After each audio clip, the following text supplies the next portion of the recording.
Listo, vale, ya estamos.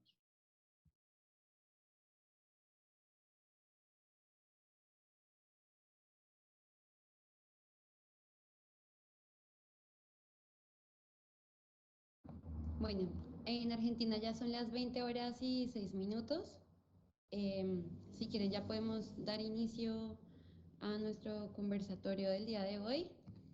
Eh, Saludamos nuevamente a las personas que se han ido vinculando. Muchas gracias por estar acá con nosotros, con nuestro semillero. Y por supuesto, gracias a nuestros invitados por estar acá.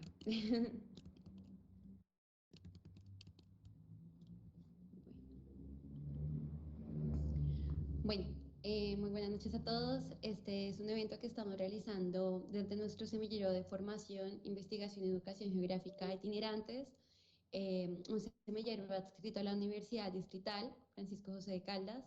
El nombre de nuestro conversatorio del día de hoy se titula Reconocimiento del territorio y experiencias de turismo comunitario en Colombia y Argentina, y se hace en el marco del quinto seminario taller 474 en bici con perspectiva comunitaria y ciudadana, eh, que estamos realizando pues, desde nuestro semillero, que busca integrar varias actividades en el marco de la celebración de nuestros 10 años como semillero. Este seminario taller tiene varias actividades, algunas ciclosalidas educativas, algunos foros, presentaciones de otra índole como la que tuvimos la semana pasada, y el día de hoy tenemos la oportunidad de dar a conocer pues este conversatorio para fortalecer pues por supuesto nuestra celebración y darle continuidad a las actividades de nuestro semillero como lo hemos hecho a lo largo de estos 10 años. Bueno, gracias por estar acá. Un poco quiero comentarles que nuestro módulo academia, territorio y comunidad, del cual hace parte mi compañero Edwin, mi compañero Steven, que están acá también con nosotros. Este módulo fue el que está encargado, es el que está encargado de fortalecer principalmente como estas relaciones entre academia, territorio, comunidad, y por eso pensamos en la posibilidad de realizar este conversatorio, ¿sí? Eh, lo que buscamos principalmente es el estudio y la cualificación de nuestras actividades como docentes, pero además de fortalecer esas relaciones con la comunidad, con los participantes activos allí en diferentes organizaciones comunitarias, y cómo la academia interviene o fortalece estas interacciones, también cómo el Estado participa y cómo se configuran estas dinámicas, ¿no? Eh, Nosotros con este módulo Relación Academia-Comunidad-Territorio buscamos fortalecer estos vínculos y fomentar un diálogo que sea activo, que además enriquezca el conocimiento académico y las experiencias comunitarias. Este es un enfoque que busca principalmente fortalecer los límites de los espacios puramente académicos para reconocer y valorar aquellos saberes situados en estas comunidades, en estos espacios, en estos territorios, aquellos conocimientos que están allí, que emergen desde estas prácticas y vivencias específicas. Así buscamos promover un aprendizaje que sea colectivo y que además integre las voces y las experiencias de quienes habitan estos territorios y transforman dichos espacios, además de transformar nuestra práctica como docentes en formación, como docentes egresados, como ciudadanos de, bueno, de diferentes espacios como lo son Bogotá, Colombia, Buenos Aires, Argentina, Latinoamérica. Eh, y bueno, quiero agradecerle también principalmente a mis compañeros Steven y Edwin, que junto con ellos hemos realizado este conversatorio y hemos extendido las invitaciones a ustedes. Gracias a ustedes por su tiempo y por estar acá, y a nuestra docente Liliana Rodríguez por ser aquella guía y maestra de nuestro semillero. A continuación voy a presentar los perfiles de nuestros invitados. Les pido un momentito, por favor. Y bueno, el día de hoy tenemos entonces a nuestro profesor Jesús Andrés. Él es docente del programa de turismo de la Facultad de Ciencias Sociales de la Universidad Colegio Mayor de Cundinamarca, Es administrador turístico y hotelero, estudia un doctorado en turismo en la Universidad de las Islas Baleares y hizo una maestría en administración y dirección de empresas en la Universidad Pedagógica y Tecnológica de Colombia. Jesús Alexis Barón Chivara. Ese sería nuestro primer panelista. Nuestro segundo panelista, Jeremy Andrés Fajardo León, es un ciudadano suayuno, como se denomina. Suayuno se le dice a la persona que es oriunda del municipio de Suacha, Cundinamarca, aledaño a la ciudad de Bogotá, partícipe de lo que se conoce como el área metropolitana de Bogotá. Eh, Jeremy tiene 21 años, es actualmente gestor territorial del programa Jóvenes en Paz del Ministerio de Igualdad y hace parte de la corporación ambiental Caminando el Territorio. Además, Jeremy estudió una licenciatura en Ciencias Ambientales en la Universidad de Southern New Hampshire University. Nuestro tercer panelista es Sergio Giovanelli. Sergio Emiliano Giovanelli es nacido en Buenos Aires, estudió antropología en la Universidad de Buenos Aires, docente catedrático en otra facultad y hace parte de la Asociación Comunitaria para la Difusión del Islam en la Tequia Sufi Jalbeti Yerraji, considerada Patrimonio de la Ciudad. Y Sergio es uno de los encargados de orientar las visitas guiadas en este escenario. Me gustaría darle la palabra a mis compañeros si quieren mencionar algo más y luego permitir que nuestros panelistas sean quienes también saluden antes de iniciar con las preguntas. Nuevamente, muy buenas tardes, buenas noches para ustedes. Agradecerles por acoger esta invitación a este conversatorio, por este tema que en este momento nos está pues marcando la pauta. Entonces, agradecidos con ustedes por ese espacio, por ese tiempo y nada, la palabra es de ustedes. Sí, nos escuchamos. Sí, Dalia, creo que sí. Yo sí escuchaste bien. Ahora sí, ok. Listo. Bueno, buenas tardes y noches también, dependiendo el lugar de donde nos vean. Pues agradecerles primeramente la invitación, eh, la asistencia más bien a este espacio y a nuestros panelistas, pues justamente recibir nuestra invitación. Entonces, pues esperamos este espacio sea muy provechoso y podamos construir en colectividad.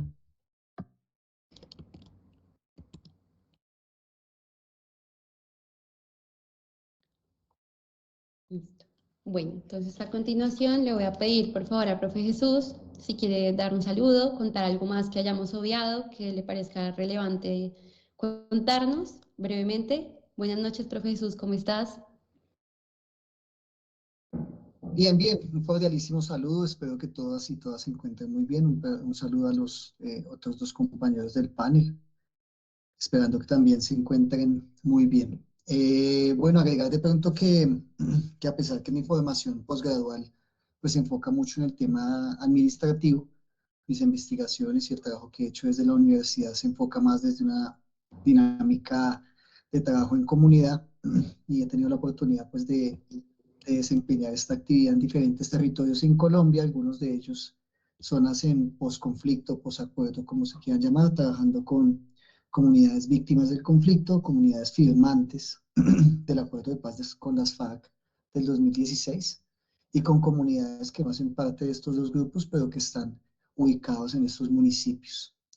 También he trabajado con diferentes organizaciones de base comunitaria en temas de turismo y desarrollo local en varios municipios cercanos a Bogotá y dentro de Bogotá también con localidades como Usme y Simón Bolívar, pues que las conoceríamos como los lugares que son donde están los campesinos de Bogotá, ¿no? Eso por ese lado y bueno, ¿no? Pues agradecido con ustedes por la organización, por la invitación, espero hacerlo bien, no hacerlos quedar mal, ¿vale? Muchas gracias, profe Jesús. No, no, para nada. Nos vamos a enriquecer con las diferentes experiencias. Bueno, Jeremy, ¿quieres comentarnos algo acerca de tu experiencia, algo que te parezca importante como para poder identificar tu trabajo y tu experiencia comunitaria? Adelante. Claro que sí, gracias, Daniela. Primero que todo, darles las gracias por esta invitación. Creo que una persona tan joven participando en este panel con estos expertos aquí me parece muy excelente. Muy agradecido con ustedes. Llevo trabajando con Caminando ya desde el año 2018, desde muy chiquito, más chiquito, como trabajo comunitario ambiental, realizando procesos con la comunidad en favor al medio ambiente. Esa ha sido mi rama desde chiquito. Tengo mis raíces campesinas muy fuertemente ahí impregnadas en mí, cosa que me está ayudando para salir adelante en esta carrera, en lo profesional y en lo personal. Agradecerles a ustedes. También quería, por ahí están unos alumnos por ahí de Jóvenes en Paz. Entonces, también darles como un saludito. Nada, que les guste mucho mi panel. Gracias. Bueno, muchas gracias a ti, Jeremy. Ahora vamos a saludar a Sergio Giovanelli. Cuéntanos si quieres comentarnos algo acerca de tu experiencia comunitaria, así brevemente antes de iniciar. Y bueno, buenas noches y gracias por estar acá con nosotros. La mayoría del público es colombiano, entonces van a estar fascinados escuchándote. Bueno, a todos, pero adelante. Bueno, mi nombre, como dijiste, es Sergio Giovanelli, mi nombre islámico es Shafik, o sea, yo además de haber estudiado antropología en la UBA, tengo 20 años de que abracé el Islam, como después de una búsqueda no espiritual que lleva toda mi vida. Y bueno, como bien dijiste vos, es un placer, digamos, estar con todos ustedes y bueno, tratar de poner o exponer más que nada mi experiencia, ¿no? Relativa al trabajo en comunidad, ¿no? Que en el caso mío se remite a vivir una situación comunitaria, ¿no? Ciertos días a la semana, y también recibir a gente que no pertenece, digamos, a nuestro ámbito, pero vienen a conocer el lugar, vienen muchas veces en búsqueda de una cuestión espiritual o de una guía, ¿no? Además, nosotros tenemos una editorial en la cual se publican diferentes volúmenes, ¿no? Sobre temas islámicos, más que nada traducciones de sabios de la antigüedad islámica, que es un legado cultural tremendo y que por primera vez se están publicando en castellano. Entonces nosotros de alguna manera recibimos ese caudal, digamos, de gente que está interesada o que está en una búsqueda, ¿no? En la manera que sea útil mi experiencia, bueno, bienvenido sea. Muchas gracias. Y bueno, claro que sí, va a ser muy útil. Quiero también aprovechar para darle un saludo a todas las personas que nos están viendo a través de Facebook. Estamos transmitiendo en vivo, además de la sesión que tenemos en este momento por Teams. Un saludo muy especial para ustedes. Recuerden que si tienen alguna pregunta pueden dejarlo en comentarios. De igual manera, incentivar a los participantes que se encuentran en la sala en Teams, que si quieren pueden también escribir algunas de sus inquietudes que van a surgir a partir de esta conversación, pueden hacerlo de manera tranquila. Bienvenidas sean sus preguntas o sus comentarios. Bueno, vamos a dar paso en este momento entonces al segundo bloque de nuestro conversatorio. Y bueno, para dar apertura a este segundo momento. Un segundito, Dime. perdóname, te interrumpo. Nuevamente, profe, qué pena contigo, profe Sergio. ¿Nos puedes ayudar ajustando un poco la camarita que todavía la tienes a mitad de rostro? Entonces, Ok, ahora sí. Bueno, ahí está perfecto. listo, dale. Así nos conocemos bien. Okay. Bueno, quiero comentarles que en este segundo momento vamos a dar apertura a las preguntas que hemos planteado para nuestros invitados. Y bueno, vamos a ver. Este bloque va a profundizar en el reconocimiento del territorio y los saberes locales. Si bien nosotros desde el semillero y desde nuestro conversatorio queremos reivindicar o profundizar en la categoría de turismo comunitario, entendemos también que aparece como una categoría que está en medio de varias tensiones, de disputas ideológicas, comerciales, culturales, ¿sí? Propias tanto de las comunidades como de las instituciones mismas que intervienen allí o de los actores que intervienen allí. Para esto es importante comprender un poco el concepto de territorio mismo a partir de esas experiencias comunitarias. Por un lado vamos a ver lo que ocurre en Colombia, por otro lado lo que ocurre en Argentina, y para eso queremos plantear la siguiente pregunta. ¿Existe una definición del concepto territorio que pueda compartir a partir de su experiencia en el escenario o en los escenarios en donde ha desarrollado su trabajo comunitario? Profe Jesús, te damos la oportunidad de iniciar esta conversación. Vale, te estoy escuchando un poquito como entrecortado, no sé si a mí me están escuchando bien. Ay, no sé. Sí, profe, a ti te escucho muy bien. ¿Sí? Bueno, creo que me dijiste que iniciáramos con la primera pregunta, ¿cierto? Sí, claro que sí. La primera. Me la repites para tenerla bien clara. Claro. A ver, dame un segundito. La perdí de vista. ¿Existe una definición del concepto territorio que nos puedas compartir a partir de tu experiencia en tu escenario o en los escenarios en donde desarrollas tu trabajo comunitario? Bueno, definir el concepto de territorio, digamos que tendríamos aquí una mirada desde diferentes elementos. Aquí voy a permitirme hacer de pronto una claridad desde la Universidad Colegio Mayor de Cundinamarca que tenemos frente al concepto de turismo, ¿no? O frente a la lógica de turismo. Si bien la mayoría de los estudios de turismo en Bogotá y en varias universidades del país descienden desde las facultades administrativas y económicas, en la Universidad Colegio Mayor de Cundinamarca, pues desciende desde una facultad de ciencias sociales. Eso ha permitido que seamos de alguna forma pioneros en la mirada, no solamente desde una disciplina económica y enfocada en ella, sino desde una mirada más integral, entendiendo también lo que dice, por ejemplo, Jafar Jafari, que es uno de los autores más reconocidos a nivel mundial sobre el tema de turismo, pues hacemos un análisis de lo interdisciplinar que puede ser el campo de estudio del turismo. Es decir, dentro del mismo emergen elementos de la economía, de la geografía, de la antropología, de la sociología, y la misma actividad turística nutre estas disciplinas. Haciendo esa claridad y viendo desde la mirada desde donde lo tenemos, desde la Universidad Colegio Mayor, hablar de territorio no, digamos que no hay un concepto donde nos podamos parar a hablar desde él, entendiendo también que las diferentes comunidades, en particular Colombia, cuando se hace trabajo con ellos, pues esto se diferencia, ¿no? Es distinto la forma como se ve el territorio desde los campesinos, desde las comunidades raizales, desde las comunidades indígenas, desde las comunidades palenqueras, y desde el mismo mestizo que venimos desde las ciudades principales. Esto puede diferenciar un ejemplo de ello. Y antes de continuar, Dayana, tú me confirmas cuántos minutos yo tengo para esta intervención. No quiero pasarme y agotar mi tiempo. Aproximadamente 3 minutos.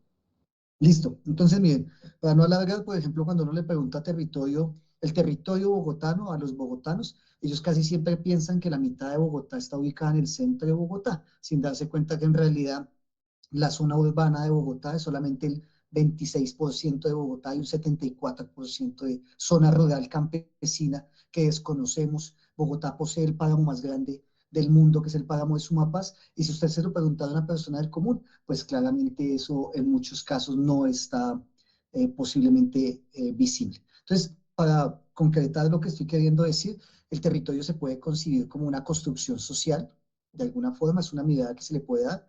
Hay también una mirada desde el espacio como un sitio ecosistémico, no viendo al hombre y a la comunidad como el centro, sino entendemos que hacemos parte de una cantidad de cosas que a su vez deberíamos de prestar unos servicios ecosistémicos al mismo, y que hay unos elementos culturales, sociales, de identidad que están ahí plasmados. Entonces el territorio, en mi opinión, no podríamos definirlo como completamente en algo, pero sí podríamos decir donde emergen diferentes interacciones sociales, culturales, de identidad. Si lo viéramos desde el tema político, pues claramente unos elementos de poder políticos, administrativos y demás, ¿vale? Ok, profe Jesús, muchas gracias por el debate que además has iniciado, porque es muy interesante tu postura. Vamos a escuchar ahora a Jeremy. Jeremy, ¿tienes la pregunta a la mano o quieres que la plantee nuevamente? Sí, lo tengo en la mano, muchas gracias. Dale, Bueno, adelante. mi concepto del territorio se ha venido transformando al pasar del caminar el territorio, ¿no? Mi organización en la que hago parte se llama Caminando el Territorio, de hecho. Nos enfocamos en los procesos comunitarios ambientales, donde ayudamos a la comunidad con procesos ambientales de restauración ecológica, en protección de humedales. Hace poquito terminamos un proceso en Chisacá, en Usme, en una vereda. Mi concepto del territorio ha ido transformándose al pasar de esta experiencia. Como muchos otros huachunos, antes de comenzar a caminar el territorio, pensaba que Soacha simplemente era un límite geográfico con unas fronteras invisibles. Y de hecho aquí en la población suachuna, algo que pasa es que no nos sentimos suachunos. Nos decimos, no, somos de Bogotá, pero no, somos del municipio de Soacha, del departamento de Cundinamarca. ¿Y por qué? ¿A qué se debe a esto? Por la falta de querer el territorio, por la estigmatización que hemos tenido a lo largo de los años. Eh, por muchos años nos han dicho que los de Soacha somos que los de los ñeros, para los de Argentina, los rateros, los que roban, los estrato bajo, los pobres, pero no, somos mucho más que eso, somos cultura, somos biodiversidad.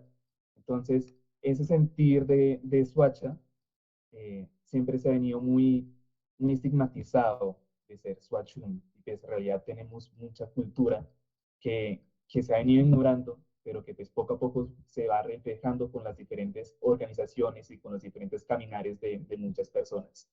Entonces, mi definir del territorio es ese querer de la cultura y la biodiversidad que tenemos aquí en Soacha, pues en mi experiencia. Ok, Jeremy, muchas gracias. Bueno, vamos a darle la palabra ahora al profe Sergio, pero antes quisiera contextualizar un poco de pronto este término que mencionaste, Jeremy, de lo que es ñero, ratero. Bueno, acá en Argentina no sé exactamente cuál sería la definición.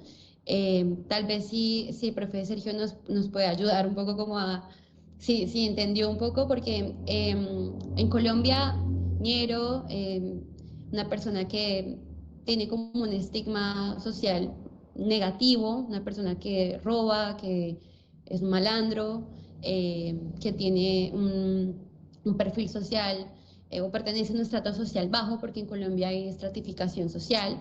Y bueno, sería interesante si tu intervención, Sergio, la haces un poco de pronto buscando un término que pueda ser equiparable acá en Argentina y posteriormente a ello preguntarte si desde la organización en la que participas existe una definición propia del concepto de territorio que nos puedas compartir. Adelante. Hola. Bueno, con respecto a los términos que refieren a personas que se dedican hacia ilícitos, digamos, en escala pequeña, acá se les suele decir chorros, motochorros, o sea, cuando andan en moto. Hay muchas palabras, muchos vocablos que se utilizan, ¿no? Punga también suele usarse bastante. Está más asociado a gente que roba en carteras, en colectivos, en medios públicos, ¿no? Y ese tipo de cosas. Bueno, pasando al tema, digamos, que nos compete, el tema del territorio, no existe desde nuestra institución un concepto particularmente nuestro con respecto al territorio, pero sí entendemos que si bien es desde las ciencias sociales es bastante ambiguo, ¿no? La idea de territorio, pero va a estar siempre, en nuestro caso, ligada a una idea que viene desde el Islam, ¿no? El Islam tradicionalmente diferencia el territorio, el espacio. Hay un territorio que se denomina Dar el Islam, que es el espacio del Islam, y es el espacio de los países hoy día donde se aplica la Sharia o se aplicaba la Sharia, la ley islámica. Fuera de eso hay otros países o otras regiones, otros espacios que se denominan Dar al-Ahd, ¿no? O sea, territorio del pacto, lugares donde si bien el Islam no era mayoritario, pero sí se lo permitía, digamos, ¿no? En nuestro caso, estamos en un país como Argentina, en el cual hay completa libertad de culto, siempre hubo, no hay ni hubo nunca mayores problemas con respecto a eso, porque tenemos que entender que estamos fuera del dar al Islam nosotros, ¿no? Estamos en un país que no es islámico, que es mayoritariamente católico, pero como dije, muy respetuoso de la cuestión del tema de los cultos. Entonces, el territorio, en nuestro caso, va a estar siempre asociado a lugares nodales. Esos lugares nodales, en el ámbito, digamos, de lo que sería la ciudad de Buenos Aires, están ligados a centros islámicos o a mezquitas, ¿no? Hay algunos lugares que están caracterizados, incluso están caracterizados de una manera geográfica. La mezquita de Alberdi, porque está en la calle Alberdi, la mezquita de Palermo, porque está en el barrio de Palermo. Nosotros seríamos la Tequia Sufi o Teodoro, también se lo llama por el nombre de la calle, ¿no? Y cada uno de estos nodos nuclea a un grupo de personas que excede el territorio, porque hay gente que está asociada a nuestra institución o está ligada por relaciones sociales de diferente tipo, que son de distintos países de Latinoamérica, incluso de otros países, ¿no? Y se han dado fenómenos muy, muy interesantes y muy lindos de gente que por ahí viene de países islámicos y no tiene una práctica, una pertenencia a una tarika sufi, sin embargo vienen en nuestro lugar y toman o empiezan a construir un camino dentro del sufismo a partir de haber llegado a nuestro lugar, ¿no? Por diferentes motivos, ¿no? Lo que sí podemos decir es que es un lugar donde el sheikh, el guía espiritual, ha hecho un hincapié y ha hecho un esfuerzo tremendo en generar una institución sólida, con valores sólidos, ¿no?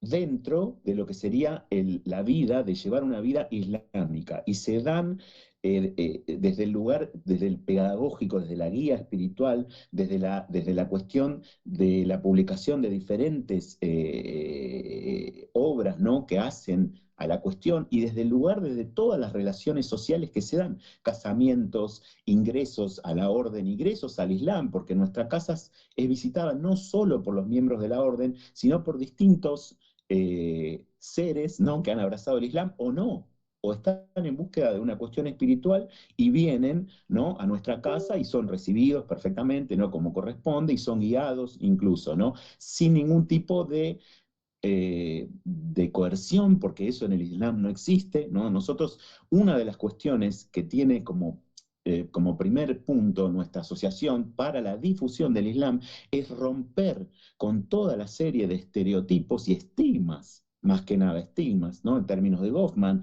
con respecto a nuestra religión, ¿no? A través de la CNN, a través de una propaganda geopolítica, ¿no? Que ha sido realmente muy importante y mucho más después de eventos como el 21, el 9 del 11, ¿no? En Estados Unidos. Bueno, entonces nosotros de alguna manera buscamos mostrar que el Islam es diverso, que el Islam es universal, que el Islam es una vía, ¿no? Para todas las personas, ¿no? Ujú, No claro. sé si más o menos.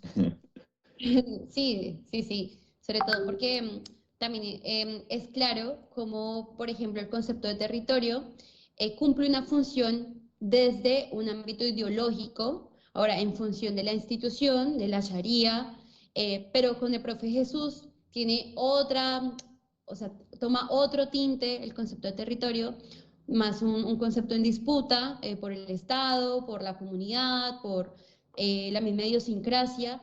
Y en el caso de Jeremy, por supuesto, también como desde el ámbito lingüístico, quienes habitan también ese territorio, ¿no? ¿Qué personas pueden participar o ser partícipes en o se reconocen a sí mismas como que pertenecen a este lugar? Y esto es clave, sobre todo para poder entender un poco cómo se desarrolla, cómo se da esa función del territorio y el vínculo que tiene con la comunidad que lo habita, ¿no? Ahora, yo le quiero preguntar al profe Jesús, ¿qué rol entonces tienen los saberes de las comunidades en la configuración de las prácticas que se llevan a cabo en su escenario participativo? Como si bien mencionaste anteriormente, profe Jesús, el concepto de territorio es un concepto móvil, por así decirlo, o que no termina del todo de asentarse. ¿Cuáles serían esos saberes de la comunidad o qué función tienen esos saberes en la configuración de esas prácticas que se dan allí en el territorio? Bueno, bien. Aquí hay algo fundamental, ¿no? Este concepto de territorio desde lo funcional eh, puede, puede, puede elevarse a un debate un poco más profundo, porque en la misma lógica en la que estábamos hablando antes y las diferentes disciplinas y todo lo que puede llegar a pasar en esto que denominamos territorio, pues habrán personas dentro de la misma comunidad que consideren que el territorio puede funcionar para una cosa o para otra. Y un ejemplo de ello es lo que sucede en Bogotá. En este momento, en la disputa que tenemos en la sabana de Bogotá. O sea, hay unas personas que consideran el concepto de desarrollo, teniendo en cuenta que uno podría utilizar la sabana de Bogotá para un desarrollo de infraestructura a través de una construcción y eso sería una función del territorio. Y otros consideramos, y en esto me incluyo, que hay unas funciones ecosistémicas que el territorio tiene hacia las diferentes actividades, no solamente del turismo, sino claramente de supervivencia, y dentro de esas funciones pues hay una función hídrica que tiene el territorio, después que no dañemos esos ciclos hídricos que tenemos. Clave de esto es lo que está sucediendo en muchos casos en Sumapaz, donde pues está rompiendo la conexión que hay entre el difuminado de páramo, bosque alto andino, prepáramo y páramo, y todo lo que gesta ecosistémicamente hablando con el tema de las aguas, la función que tienen los páramos, las turberas, y lo que hacen, este nombre que es más latino, las turberas, lo que hacen en la producción de agua. Entonces, al romper esa lógica ecosistémica, pues el territorio rompe su función ecosistémica.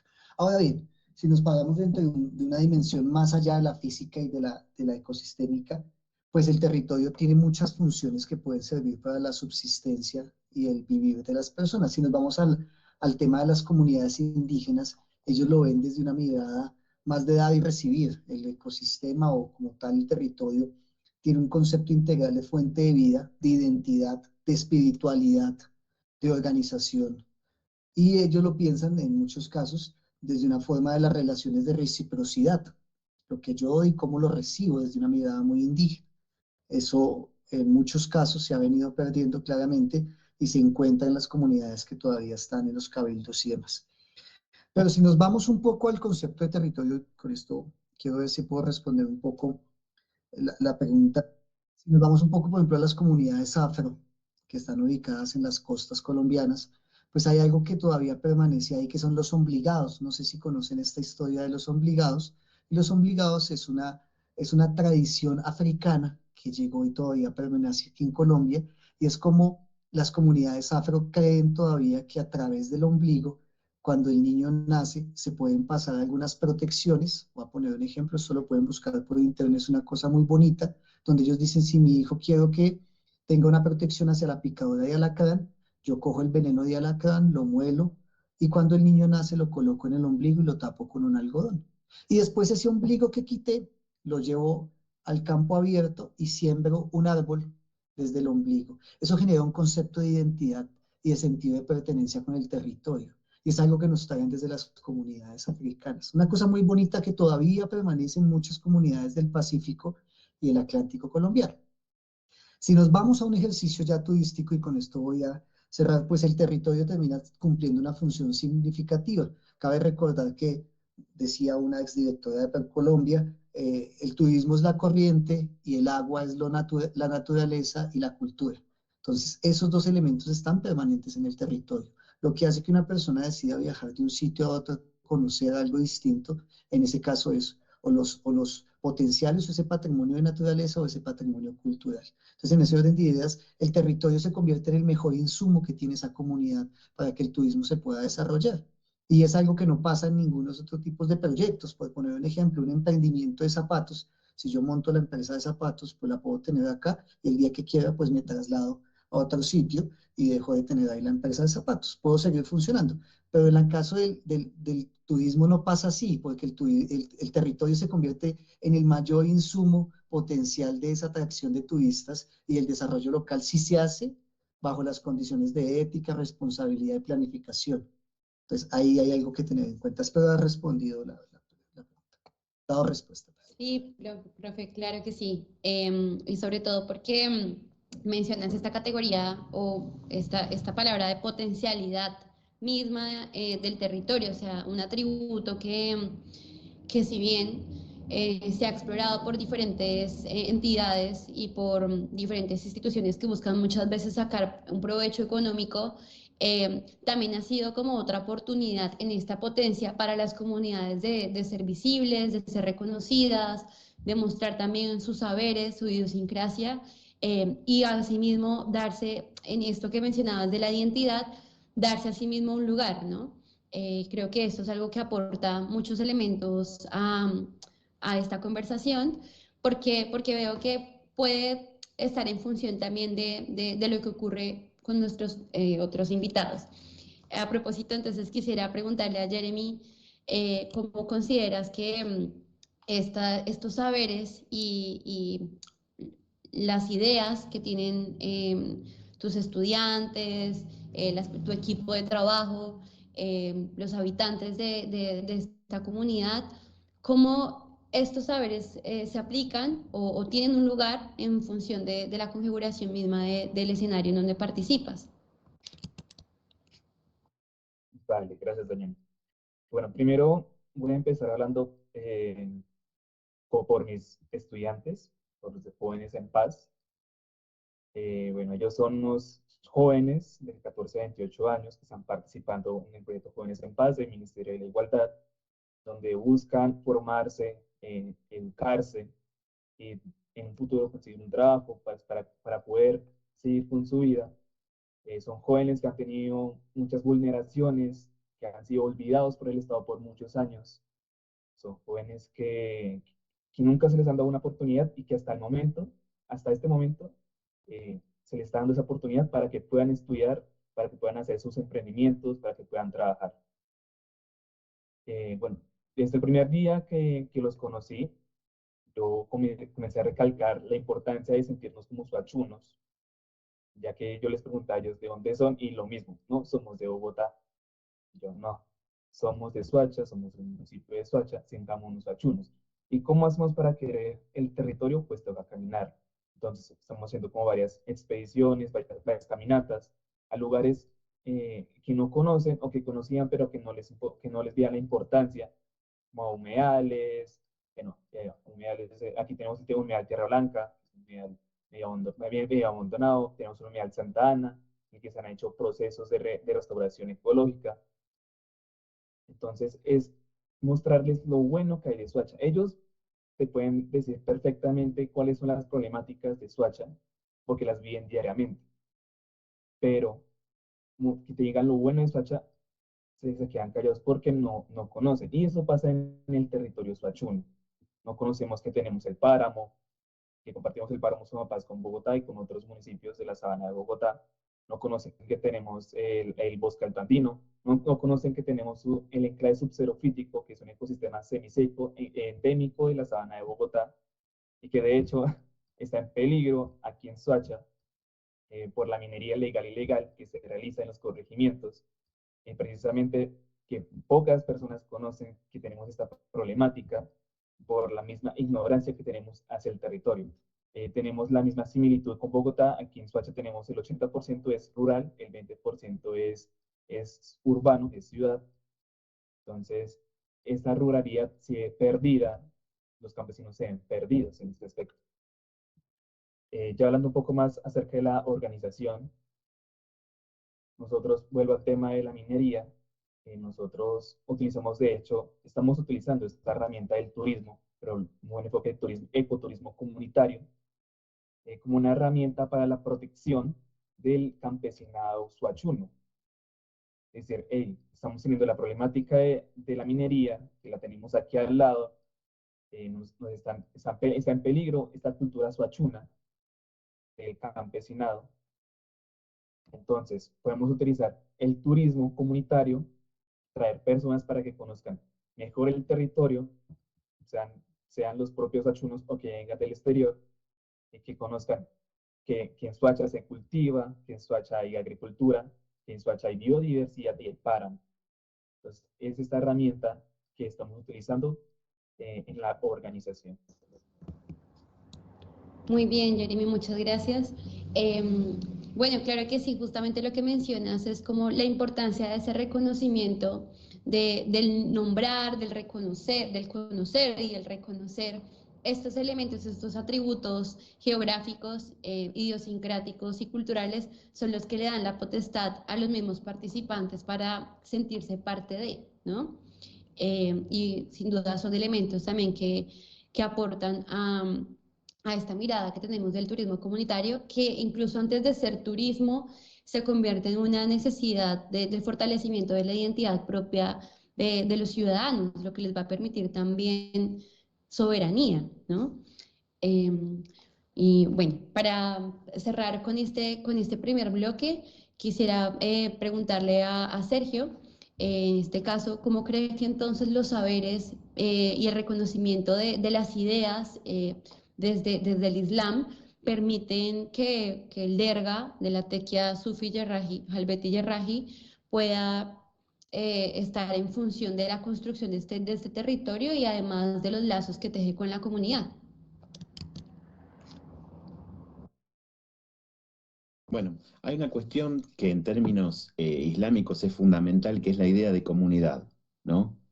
Nosotros tenemos una religión que es sí o sí debe ser vivida en comunidad, lo cual a priori parece algo simple, pero en realidad no lo es cuando uno se encuentra en un país que no, digamos que no es un país islámico, ¿no? Entonces, generar comunidad implica generar instituciones, ¿no? Que aúnen o que atraigan a las personas y las congreguen en un lugar.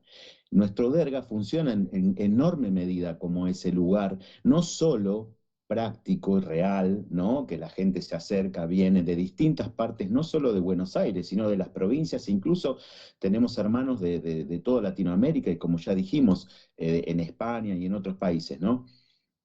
También hay una doble vía para realizar esa cuestión, que es la vía virtual, porque así como nosotros que estamos más o menos cerca del derga podemos acceder, podemos participar, los hermanos reciben, los que están lejos reciben por diferentes medios virtuales las enseñanzas, ¿no? La participación en las distintas cuestiones, ¿no?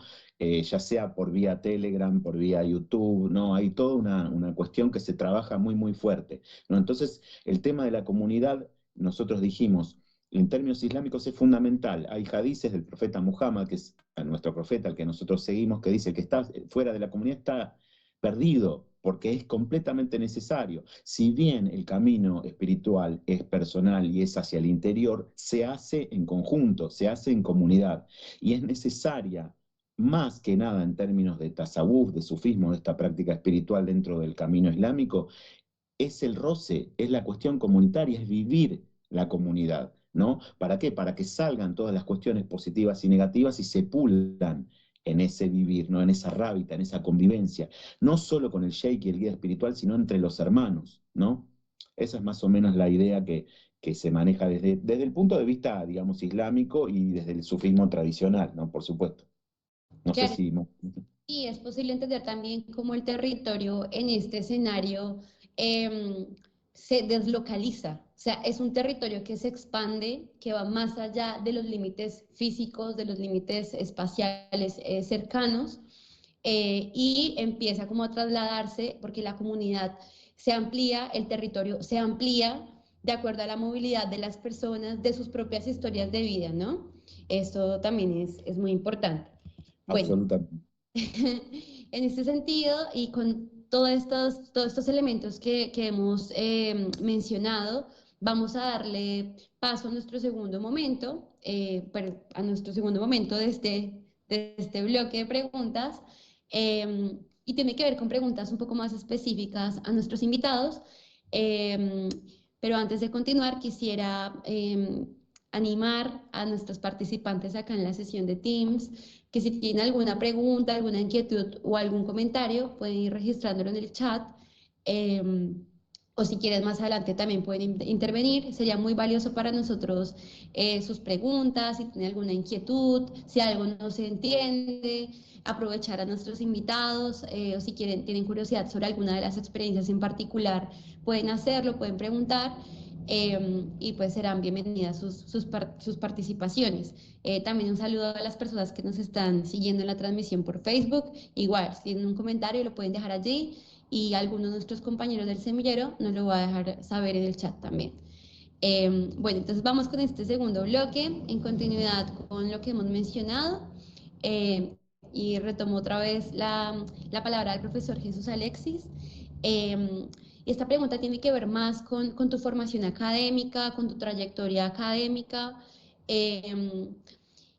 y lo que busca es poner sobre la mesa un poco esta lógica que mencionabas también del extractivismo y del turismo masivo, ¿no? Que es un fenómeno que ocurre, que por supuesto es estudiado, o me imagino, perdón si me equivoco, que es estudiado desde los profesionales y me imagino que habrá mucha literatura al respecto. Entonces, la pregunta es la siguiente, profe Jesús.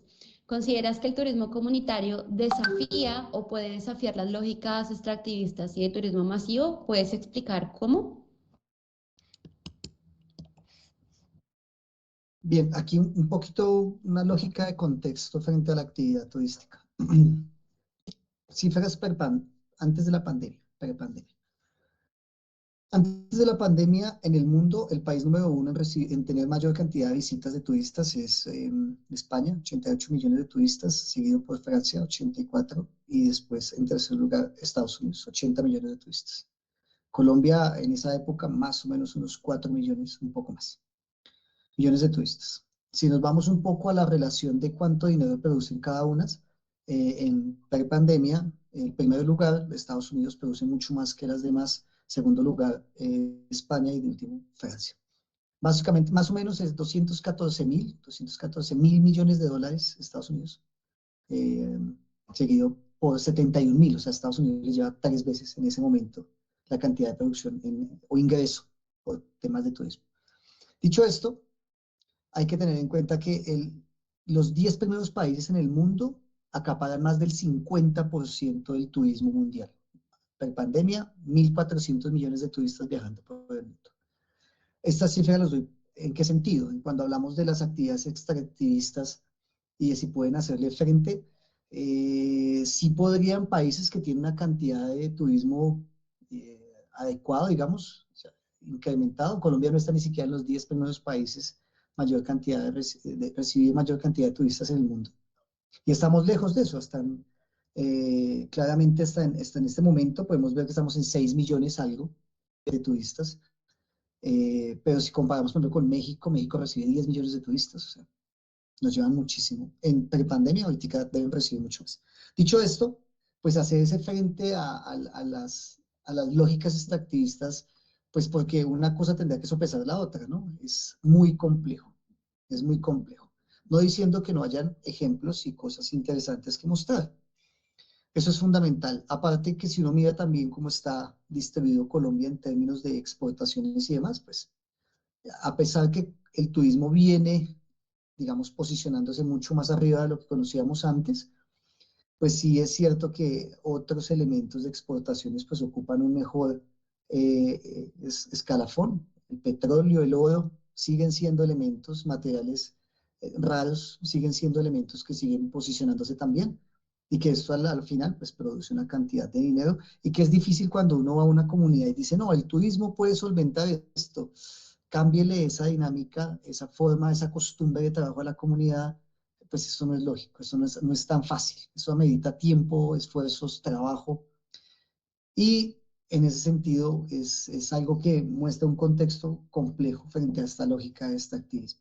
Eso por ese lado. Y agreguémosle, aparte, que Colombia, si bien después del año 2016 firma un acuerdo de paz, pues en la actualidad, pues todos los que vivimos acá sabemos muy bien que pues aquí esto es el país de las disidencias, de las disidencias, de las disidencias. Nosotros somos un país que lamentablemente hemos tenido un conflicto de más de 50 y algo de años, que lamentablemente ha venido partiendo de disidencias, y vuelven a resurgir nuevos grupos armados y es muy difícil, porque el turismo es muy susceptible a actividades de violencia, y pues cuando esto pasa es muy complejo. Dicho esto, si bien sí lo puede hacer, tendremos que ser un poco más pacientes de esa construcción colectiva que amerita que lo podamos hacer.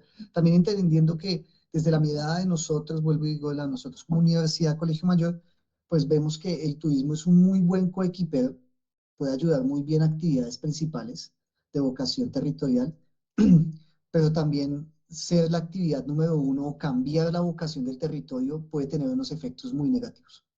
Por poner un ejemplo, lo que sucedió en el eje cafetero, cuando eran unas fincas en su momento que sembraban mucho café, pues cuando pasa lo del terremoto, en los 90, y se construye esta lógica con la que conocemos el eje cafetero en oferta turística, pues hoy en día el eje cafetero ya no produce ni siquiera el 10% de café que producía en esa época. Y eso es porque toda la actividad se volcó al tema turístico. Pero si nos devolvemos un par de años a lo del COVID, pues también nos demostró la fragilidad que puede tener una actividad turística y lo que puede significar para la comunidad. Dicho esto, sí lo puede hacer. También, bueno, aquí me permito decir dos cosas más y ya cierro. También tengo unos 3 minutos, ¿sí, Dayana? Sí, profe, pero tampoco Sí, es ok. una cadena de Vale, fuerza. vale. Es que no quiero tampoco ocupar los espacios de los compañeros. ¿A qué voy con esto? Miren, También hablar de turismo comunitario es un poco complejo en el país, porque ese turismo comunitario se ha convertido en algo que podríamos llamar un community washing. Lo mismo que pasa con el greenwashing o con el pinkwashing hasta de pronto, si lo pensamos en diferentes escenarios. ¿Qué significa esto? Que han utilizado el concepto de comunitario para que se vendan más proyectos o más destinos turísticos, pero no necesariamente son comunitarios. Pueden ser proyectos montados con algunos particulares que utilizan lo comunitario para decir y para tener mayor atracción de turistas. Porque hoy en día está comprobado que un turista está buscando unas experiencias que realmente pues, aporten a la comunidad.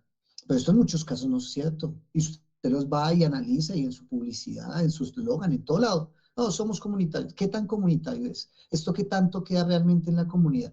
¿O es una familia o es un grupo de personas que acapara y dice que es comunitario? ¿Por qué es comunitario? Porque son cercanos, porque es una asociación. Eso los hace comunitarios.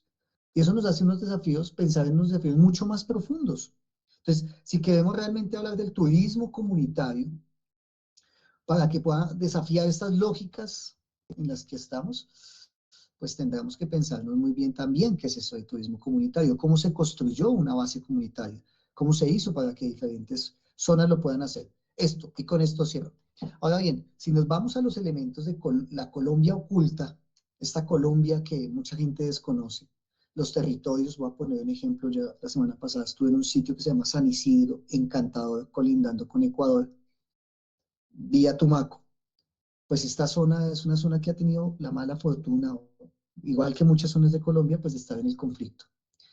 Y pasa algo particular y es que la cohesión social está completamente destruida. Entonces la cohesión social es algo que se ha fragmentado en muchos sentidos. Entonces, para hablar de un turismo comunitario, lo primero que tendremos que hacer antes de comenzar a promocionar, que es otra cosa que hacen mal las instituciones, promocionan los destinos y ni siquiera hacer un trabajo de local con la comunidad, pues es un ejercicio de promocionar, pero no se dan cuenta que hay que recuperar esa cohesión social. Algo de lo que decía el compañero Jeremy frente a ese tema de identidad y de lo que yo puedo hacer con mis compañeros que estamos en un territorio, pues es primero preguntarnos eso. ¿Nos sentimos parte del territorio? Yo ahí me lo hice con Suacho, pero vayámonos a Bogotá solamente. ¿Quién es bogotano realmente? ¿O quién vive en Bogotá porque le toca? ¿Quién ama Bogotá?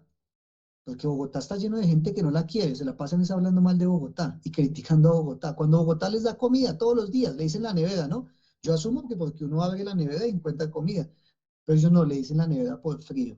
Y no nos damos cuenta que Bogotá lo que necesita son bogotanos, sentido de pertenencia. Entonces, en esa lógica, y ya cierro con esto, turismo comunitario para desafiar esas lógicas extractivistas, sí, pero necesita un trabajo más profundo, no tan superficial. Necesita un trabajo de base con la comunidad, mucho más fuerte bajo las dinámicas y el contexto colombiano. Espero haber contestado la pregunta. Muchas gracias, profe Jesús. Sí, es como sí, pero ¿qué tendría o cómo tendría que configurarse entonces ese turismo y sobre todo esa comunidad, ¿no? A partir de qué parámetros, bajo qué ideas, bajo qué sentido de pertenencia. ¿Son las prácticas las que van a movilizar esas ideas o esa idiosincrasia para ese sentido de pertenencia? ¿O son las ideas las que movilizan esas prácticas para terminar de configurar ese sentido de pertenencia, ¿no? Y allí vemos que, como lo mencionaste en tu intervención, están en disputa todo el tiempo estos intereses de el Estado, de una institución, de la misma comunidad, de los actores externos que vienen a sacar provecho o a ganar dinero en función de los saberes mismos de la comunidad. Y para eso quisiera entonces preguntarle a Jeremy, que está ahí en un rol bastante interesante, ¿no? Un agente del Estado, pero que trabaja con esta comunidad, está como en el límite de dos intereses, ¿no? De un interés de ser representante estatal que sirve a sus ciudadanos, pero por otro lado participa con su comunidad y defiende los intereses de su comunidad. Y bueno, en este caso, Jeremy, quisiera preguntarte, ¿qué aprendizajes han surgido de esta articulación o de este rol entre comunidades, Estado y la universidad de la que haces parte o los saberes académicos que allí convergen?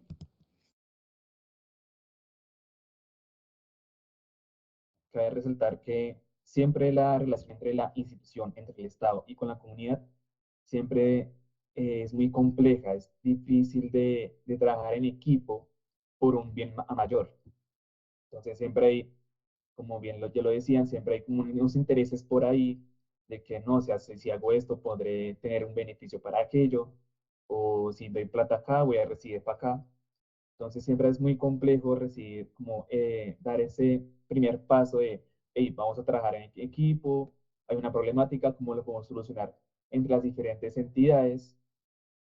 Siempre es algo complicado. Bueno, lo hablo desde Jóvenes en Paz, como bien lo decías, en ese momento soy como, comencé a trabajar con el ministerio, pero sin embargo, durante mi carrera profesional siempre trabajé con la comunidad y trabajé de la mano con organizaciones que incentivaban proyectos o que incentivan procesos a la organización para trabajar por la comunidad y con la comunidad.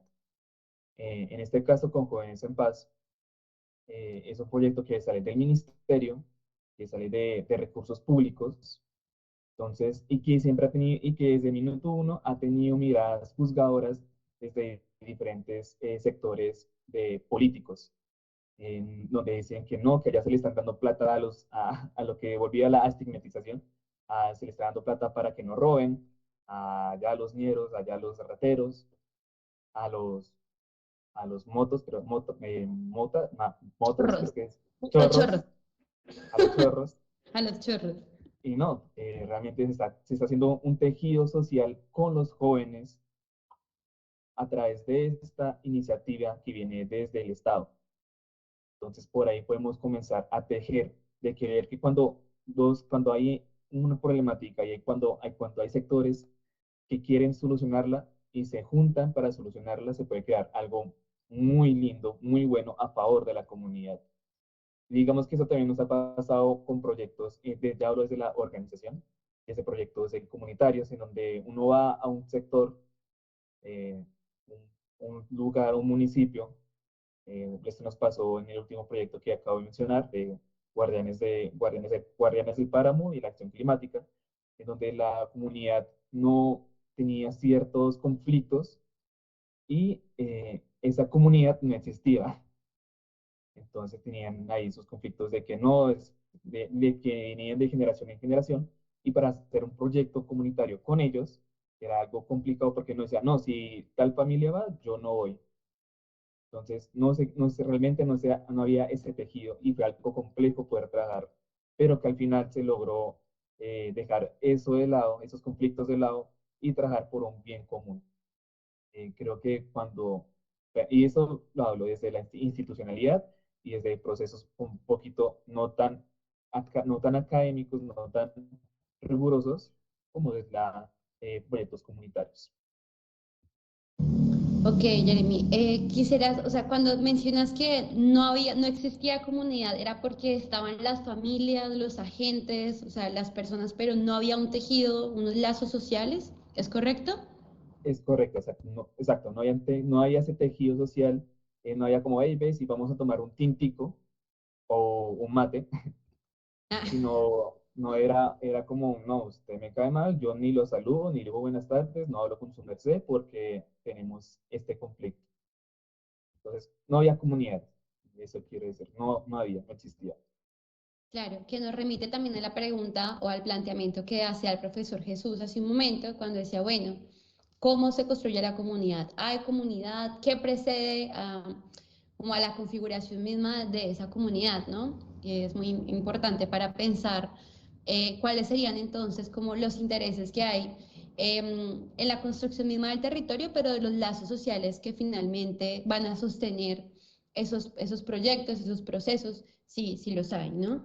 Y quiero aprovechar en este momento para invitar también al profe Sergio, al profe Jesús, a Jeremy, si quieren hacerse también comentarios entre ustedes mismos, si algo no está claro de pronto, o si quieren abordar un poco más, ustedes por supuesto también pueden hacer preguntas de acuerdo a lo que cada uno acaba de mencionar, como para que de pronto sientan que no se corta el hilo y mantener como la idea tal vez que el otro ha mencionado, alguno de nuestros invitados.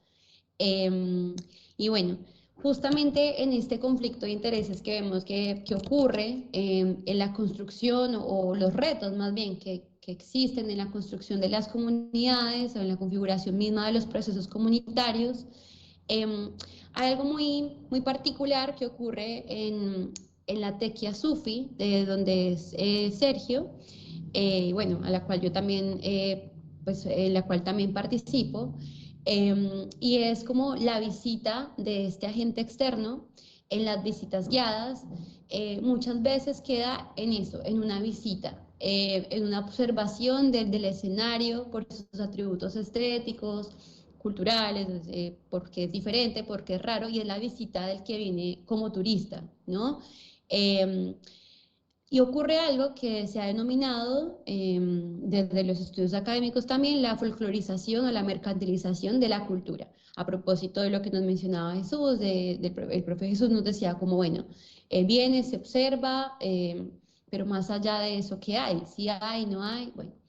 En este sentido, quiero preguntarle al profesor Sergio, ¿se ha percibido prácticas de folclorización o mercantilización de las culturas o de la cultura en el escenario en donde te encuentras? Y si así es, ¿cómo crees que se pueden mitigar los efectos de dichos fenómenos en el escenario comunitario en donde te desenvuelves actualmente?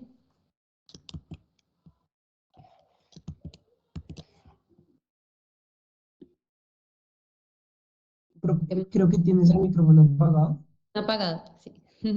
Perdón.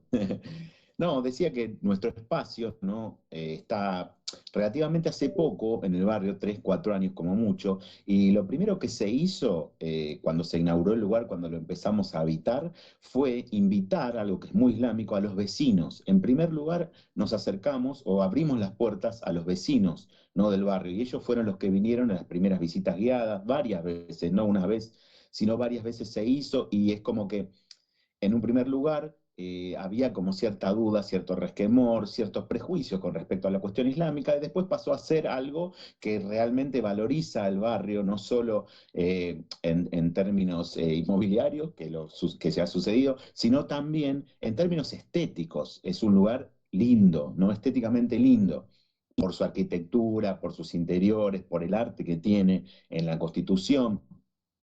Entonces, y en un segundo lugar, se abrió el espacio, de cierta manera, a la comunidad en general a través de las visitas guiadas, que en mi caso me tocó algunas veces guiar. Hay otros hermanos que también lo hacen, por supuesto, y también me tocó a mí, a pedido de generalmente de hermanos o de gente próxima a nuestra comunidad, guiar las visitas cuando son grupos académicos de la Universidad Austral, de la Universidad de El Salvador, ¿no? Del profesorado Joaquín B. González, de diferentes ámbitos. Cuando la cuestión viene ligada a una academia, hay un interés académico, ¿no? Y está bien, o sea, y se resuelven todas las preguntas, todas las cuestiones, y los discursos van hacia un lado que suele interiorizar más, ¿no? Los aspectos históricos, ¿no? Más que nada del Islam y los aspectos espirituales, por supuesto, ¿no? De toda la tradición islámica. Ahora, cuando las visitas son abiertas, mucha gente en Buenos Aires es una ciudad de gente, digamos, muy culta, ¿no? La cultura es algo muy importante, en muchos teatros hay mucha lectura, entonces el lugar queda como un espacio más de cultura, ¿no? Y la visita termina siendo muchas veces una experiencia, ¿no? De hecho, el feedback que tenemos nosotros son los comentarios que dejan, por ejemplo, en Google los invitados, y están muy agradecidos y escriben todos como si fueran reporteros turísticos, como si escribieran para la revista Travel o Viajar, ¿no? Lo cual está perfecto, pero se ve desde un lugar que es una experiencia, viví una experiencia más exótica. Por supuesto que siempre hay gente que se interesa, pero no son la gran mayoría.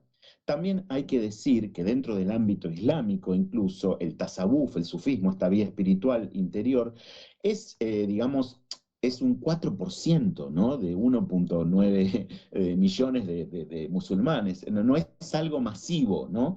Entonces nosotros tampoco es que esperamos masividad en la cuestión. Por eso, el mensaje básicamente, digamos, que nosotros tenemos a la comunidad en general, es de que se conozca el Islam como una vía posible, ¿no? Una vía espiritual posible, y de evitar o eliminar todos esos prejuicios que andan dando vueltas, ¿no? Básicamente. Y al mismo tiempo, para aquellos seres humanos que están en búsqueda de una cuestión interior, sepan que hay un lugar que los puede acoger, ¿no? Y quizás resolver muchas de sus preguntas espirituales, más que nada. No sé si más o menos. Sí, claro que sí. Como que también has mencionado algo que ha estado desde incluso el inicio de la conversación y es em, la experiencia, ¿no? Del turista o del que busca realizar un paseo, una travesía, una búsqueda. Hay una búsqueda, evidentemente, pero en este caso queda como eso, ¿no? Fui, viví la experiencia, 5 estrellas, 5 puntos, todo es genial, pero continúo en búsqueda de experiencias, ¿no? Algo que también habla un poco o pone a la luz un poco el espíritu de época, del momento en el cual vivimos, y bueno, como esta confrontación también de saberes, de valores, de búsquedas, de intereses personales e intereses colectivos. Entonces, creo que es bastante clara tu respuesta al respecto. Bueno, y aprovechando que estás compartiendo un poco esta experiencia, este fenómeno, perdón, este fenómeno del cual estamos hablando, quisiera preguntarte de una vez, eh, ¿cuál es la metodología que en este caso utiliza la institución para realizar algunos ejercicios de memoria, de registro, de archivos, de notas personales, para documentar las experiencias que allí se dan? Si hay un registro constante de las visitas que llegan o hay un registro más bien interno, eh, algún tipo de documento, de archivo audiovisual que se pueda generar allí, y si es así, pues por favor compartirlo para nuestros invitados. Sí, normalmente los invitados anotan en una lista, en un mailing, ¿no? Que está en un cartel en la entrada, y bueno, y eso ha generado un grupo muy importante de personas que están ligadas, que reciben información de las distintas visitas o actividades que tenemos, ¿no? Porque no solo son las visitas guiadas, sino hubo muchas experiencias de participar en ceremonias, ¿no? Como el Diker, como ciertas danzas rituales, ¿no? Como el SEMA, ¿no? El giro derviche y ese tipo de cuestiones. Toda esa gente queda ligada a través de una cuestión virtual. Nosotros llevamos un registro, ¿no? Y hay una persona que se encarga de eso. Pero más que nada, lo que llevamos un registro es de nuestra propia actividad, de los sohbet que dan nuestros sheikh y nuestros mayores, ¿no? Aquellos que saben de la religión y de las cuestiones que nosotros nos interesan en nuestro camino espiritual. Y eso sí se graba todo y incluso se difunde. Tenemos páginas sociales, tenemos redes, incluso hay publicados audiolibros, ¿no? De los que nosotros publicamos, y muchos sohbet de nuestros sheikhs también. Sohbet son enseñanzas espirituales, ¿no? Por supuesto. Todo eso está guardado, y hay también una colección de fotografías históricas, ¿no? Porque también tenemos una historia que no es excesivamente larga. Dijimos que es reciente este fenómeno dentro de lo que es el ámbito de nuestro país, ¿no? El tasawuf, el sufismo llega a nuestro país en los años 90, ¿no? Y se va conformando de a poco los dergas, ¿no? Bueno, en una historia que tiene todos sus bemoles, por supuesto, pero sí existe. Además de eso, ahí están los registros personales. Yo en mi caso, por ejemplo, llevo un registro de todo lo que hago, todo lo que se sucede, porque además es una práctica que hace a la práctica espiritual. Hay algunas herramientas espirituales dentro del camino del tasawuf, del sufismo, como sería la murácaba, que es una atención, es una autoobservación de lo que uno hace para pulirlo, para corregirlo, y al mismo tiempo una mujázaba, ¿no? Que sería como un pedirse cuentas de lo que uno ha hecho con esa vida que Dios le dio, con ese día que uno tiene, ¿no? ¿Qué es lo que ha hecho? ¿No? Entonces yo llevo esa cuestión bastante todos los días. Es una práctica que ejerzo para, digamos, tener un control de mi actividad, ¿no? Y tener un recuerdo también, una memoria, ¿no? Porque es fundamental para la constitución, digamos, de la identidad propia. Y bueno, eso por supuesto que se hace a nivel comunidad también, ¿no? Ok, perfecto. Sí, como una especie de diario de campo, pero Sí, individual, sí, como, sí, sí, individual. sí, Individual claro. en mi caso. Sí, sí, Como sí. una herramienta para, precisamente como para la sistematización de ese Sí, camino, de ese proyecto. sí. Es Ok, útil para el autoconocimiento, ¿no? Que en términos espirituales es lo que se busca en el tasawwuf, el conocerse a uno mismo, ¿no? Para ok, conocer a nuestro Señor, sería el hadiz, digamos, del profeta. ok. Bueno, aprovechando también como estos elementos que se brindan, una herramienta como lo es el diario de campo, registros en bases de datos, registros audiovisuales, una editorial. Yo quiero preguntarle a Jeremy, ¿cómo es el ejercicio o si existe un ejercicio similar de sistematización de las experiencias que realices en tu trabajo de campo, con tus estudiantes, con tu comunidad? Y si es así, ¿cuáles son esas experiencias? Si nos puedes brindar algunos ejemplos para aportar a la conversación, bienvenidos sean. Vale, primero voy a hablar con parte de la organización. Y sí, nosotros en cada proceso que realizamos sacamos productos, productos que quedan para la comunidad, productos de los resultados que obtenemos. De hecho, aquí tengo conmigo el último producto que sacamos, que es una cartillita, y que es precisamente del monitor, del proceso ambiental que realizamos allá en Usme, en Chisacá, el cual fue un monitoreo ambiental comunitario que se realizó con los jóvenes del territorio de Chisacá, en el cual realizamos actividades de monitoreo de suelo, de agua y de biodiversidad, eh, con el fin de saber qué tenemos en nuestro territorio, bueno, en el territorio de Chisacá, pero pues que también también lo conocí como mío porque por todo este proceso y por todo el amor que le tenemos al campesinado y al páramo, que de hecho estamos en el páramo Sumapaz, entonces encontramos resultados de decir que el agua era potable o era solo para uso agrícola, si el suelo estaba fértil o si le faltaban nutrientes. Entonces son todos esos resultados que al campesinado le sirve para saber y para, y para seguir con sus procesos de agricultura. Además, conocimos también la biodiversidad que tenemos en este territorio. Encontramos, de hecho, se llama el último proceso que realizamos, la última actividad, se llamó el Festival del Tigrillo, donde evidenciamos todos estos resultados, porque encontramos con las cámaras trampa, instalamos cámaras trampa en el territorio y encontramos tigrillos, un tigrillo en el territorio, encontramos en otras especies, como son los puris, encontramos conejos silvestres, encontramos muchas aves, allá encontramos el halcón de páramo, entonces son todos esos seres vivos, todas esas especies que conviven con el campesino y que ahora que sabemos que sí que están ahí, que nos aportan a nosotros y con nosotros cómo les podemos aportar a ellos. Entonces, con esta cartilla, con este tipo de resultados, podemos evidenciar todo el proceso que realizamos con la organización y con los campesinos. Por otro lado, con Jóvenes en Paz, todavía estamos en este proceso, de hecho lo iniciamos hace 2 meses, los chicos ahí están muy polluelos, pero sin embargo, los chicos ya están comenzando a tener esa chispita de liderazgo. De hecho, el sábado anterior, el que pasó, los chicos tuvieron la iniciativa y se organizaron para realizar una chocolatada comunitaria, en la cual regalaron ropa a población vulnerable de Soacha. Entonces, es una iniciativa que nace de ellos, que ellos la gestionaron, que entre todos colaboramos para quedar para la leche, que para el café, que la olla, el equipo de sonido. Entonces, ellos mismos se organizaron, gestionaron y tomaron el liderazgo para en pro de la comunidad. Entonces, ese es uno de los resultados que se están comenzando a ver en Jóvenes en Paz y que posiblemente se van a ver muchos otros a lo largo de todo este proceso.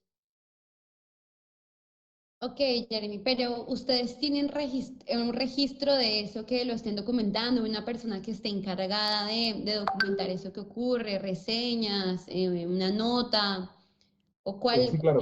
cómo lo llevan a cabo.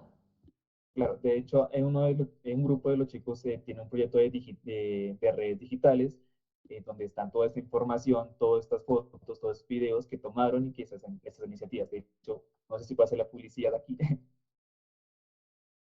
Se llama Jóvenes, lo pueden encontrar en Instagram, en Facebook como Jóvenes en Paz Soacha, proyecto digital. Pueden ver ahí toda la iniciativa que realizaron los chicos. Entonces, sí, ahí seguiremos subiendo cosas para seguir evidenciando que los Jóvenes en Paz le aportan a la comunidad. Ok, Jeremy. Bueno, a propósito entonces de esta experiencia, quisiera preguntarle al profe Jesús si es, bueno, de ambas experiencias, ¿no? Y de este procedimiento para sistematizar, para profundizar más en estas prácticas. Profe Jesús, te quiero preguntar, ¿cuál ha sido el rol de la investigación académica en el fortalecimiento del turismo comunitario? Y bueno, aprovecho para decir, no solo del turismo comunitario, sino en el fortalecimiento de la construcción misma de la comunidad.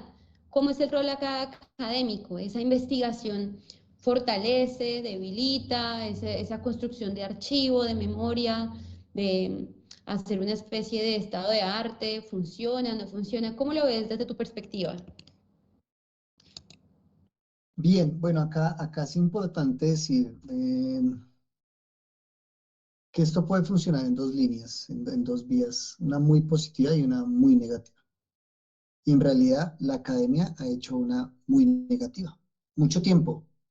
Hemos sido expertos de la academia a hacer ejercicios de extracción de información de las comunidades, de las situaciones, con fines netamente teóricos y académicos y sin ninguna retribución hacia la comunidad. Y eso es facilito de darse cuenta. Después, uy, pues está siendo exagerado, pero pues no vaya, hable con la comunidad. Se da cuenta que hemos sido completamente, hay un término que a mí me gusta utilizar y es, hemos manoseado comunidades por doquier. Usted ve la cantidad de investigadores que van y hacen trabajos y lo que hacen es extraer información y la comunidad al final queda sin saber para qué sirvió la tesis que hicieron, para qué sirvió el artículo o el libro.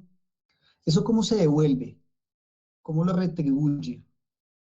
¿Cómo hacemos que realmente la función de una universidad en términos investigativos sea contribuirle a esa comunidad o a ese sector empresarial? Porque también puede funcionar así. Entonces, dicho esto, ese rol podemos de alguna forma pensarlo en muchos sentidos, en, en, en muchas dinámicas, lo llamaría yo, ¿no? Si bien, como lo digo, puede ser nefasto y que hay muchos ejemplos donde la gente y las personas sienten que vinieron, consultaron sobre sus costumbres dinámicas y se van y no los vuelven a ver nunca más. También hay ejercicios donde la gente siente que vinieron, hicieron un ejercicio no solamente de análisis, sino por el contrario, hicieron algo que le aportara a la comunidad. Esto en términos investigativos se conoce como, por ejemplo, una metodología que tiene una relación muy colombiana, que es investigación-acción participativa. Y en muchos casos la investigación-acción participativa pues busca exactamente eso, cómo hacemos que realmente se retribuya. Pues reitero, el llamado hoy acá a todos, porque creo que hay mucha gente que hace parte de la academia, es haga procesos académicos que realmente sí devuelvan a la comunidad, sí devuelvan a los colectivos, y no por el contrario, por cumplir un estándar o un requerimiento de las instituciones, pues usted termina haciendo investigaciones que no aportan a nada, hacen solamente ejercicios hasta descriptivos o comparativos, que si bien pueden servir para debates, pues a la final esto hay que devolverlo, esto hay que regresar. Dicho esto, bajo mi experiencia voy a contar dos elementos. Hay un artículo que escribimos que se llama El rol de las universidades y los emprendimientos en zonas de posconflicto, publicado en una revista de La Salle.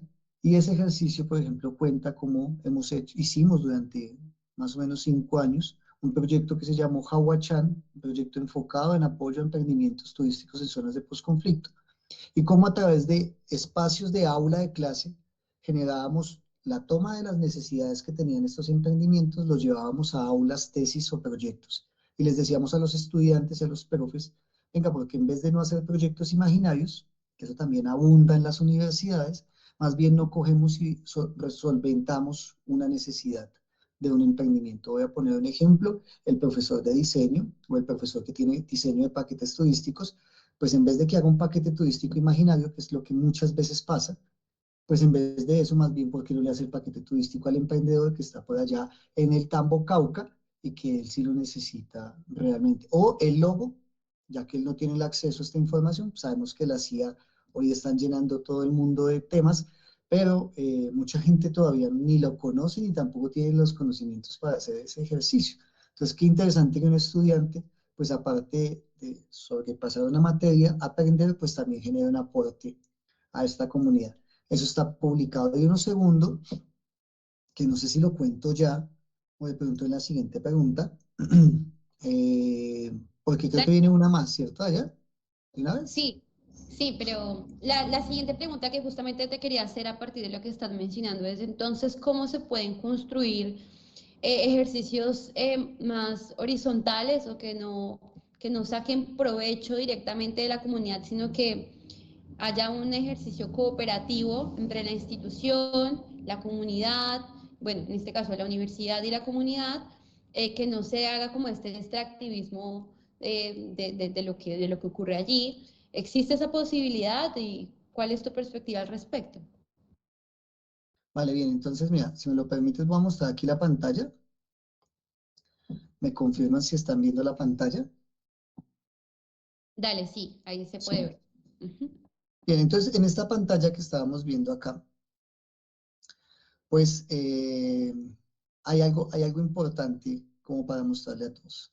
Aquí están viendo el tema de hagamos la paz tendencia o no. No, No. denme un segundo entonces, por favor, un minuto.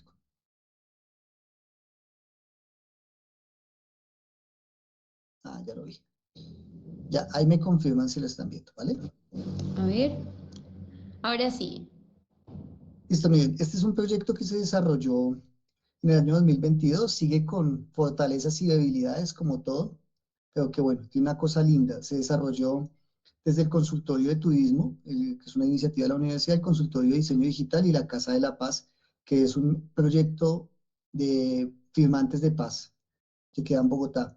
También apoyó claramente la Unidad para las Víctimas, la UADIF, la Agencia de Reincorporación Nacional y toda la red Tupac, la red, que es una red de turismo, paz y reconciliación. Bien, entonces, mire, aquí, por ejemplo, esto está ubicado en un mural que queda en la Casa de la Paz en el tercer piso. Cuando la gente llega a visitar este lugar, pues en el tercer piso le cuentan un poco esto a través del escaneo de ese mural que los lleva a esta plataforma, que la posibilidad si es en inglés o en español. Acá indicamos que la universidad no tiene ningún fin comercial, solamente que vamos a visibilizar los emprendimientos y proyectos turísticos en zonas de posconflicto. Le decimos que verifique alguno y que seleccione alguno. Entonces, por ejemplo, miren, esto se hizo a través de 3 microvideos con la comunidad y pues muestran algunos ejercicios acá. Voy a mostrarles uno muy rápido, si me lo permiten. Me confirman si se escucha, ¿vale?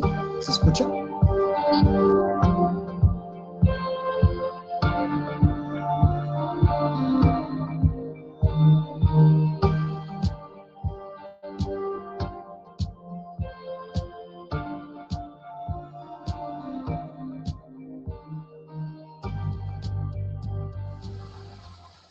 Río Pato antes era una frontera, donde de un lado estaban los militares y de otro lado la guerrilla. Hoy en día es un río que une. Los invito a que vengan, ellos están más que preparados para darles una experiencia única por lugares súper bellos, así que más que invitados a que vengan acá y pura vida. Este es un ejemplo de esto que se está haciendo, que se hizo con ellos y que se sigue haciendo porque tenemos que volvernos a reinventar. Ha tenido cosas lindas y otras no tan lindas sobre varios lugares y ahí seguimos mostrando o queriendo mostrar otros. Dos cosas para contar acá, ya con esto cierro. Esa es la forma de hacer investigación que realmente aporta. Claro, yo estoy haciendo un trabajo con ellos de conocimiento, pero también estoy creando mecanismos para que ellos puedan verse beneficiados. Esa tiene que ser la investigación real de las universidades que aporte a la proyección social, no solamente un extractivismo de información. Y la segunda, espero con esto contestar las dos preguntas. Y la segunda, pues les cuento que esta iniciativa, por ejemplo, que se llama Caguán Expedition, tristemente en noviembre del año pasado tuvo que cerrar porque otras de estas nuevas disidencias los desplazaron a ellos del ETCR, el Espacio Territorial de Reincorporación, pero son tan tesos estos manes que siguen metiéndole ganas ahorita que están en Florencia, Caquetá, y siguen demostrando porque el pueblo colombiano es totalmente resiliente frente a estas dinámicas en las que nos toca bordear. Y ahí está, ahí estamos buscando también desde la universidad cómo podemos ir aportando un poquito, aportando, porque al final algo también nefasto que sucede es que muchas veces las universidades u otras organizaciones intentan tomar un papel de paternalismo y de apropiación de estos proyectos y es lo peor que puede pasar. Los proyectos tienen que tener un nivel de empoderamiento altísimo y las instituciones educativas u organizaciones que apoyen esto tienen que ser elementos de paso, que aporten, que dejen, sí, que ayuden a construir, pero nunca un ejercicio de dependencia, porque lamentablemente entonces la comunidad queda pensando que siempre va a estar esta institución y esto es lo más falso que puede pasar. Esto y cualquier organización. Cierro con esto y ya, perdón, Daniel, si me extendí un poco.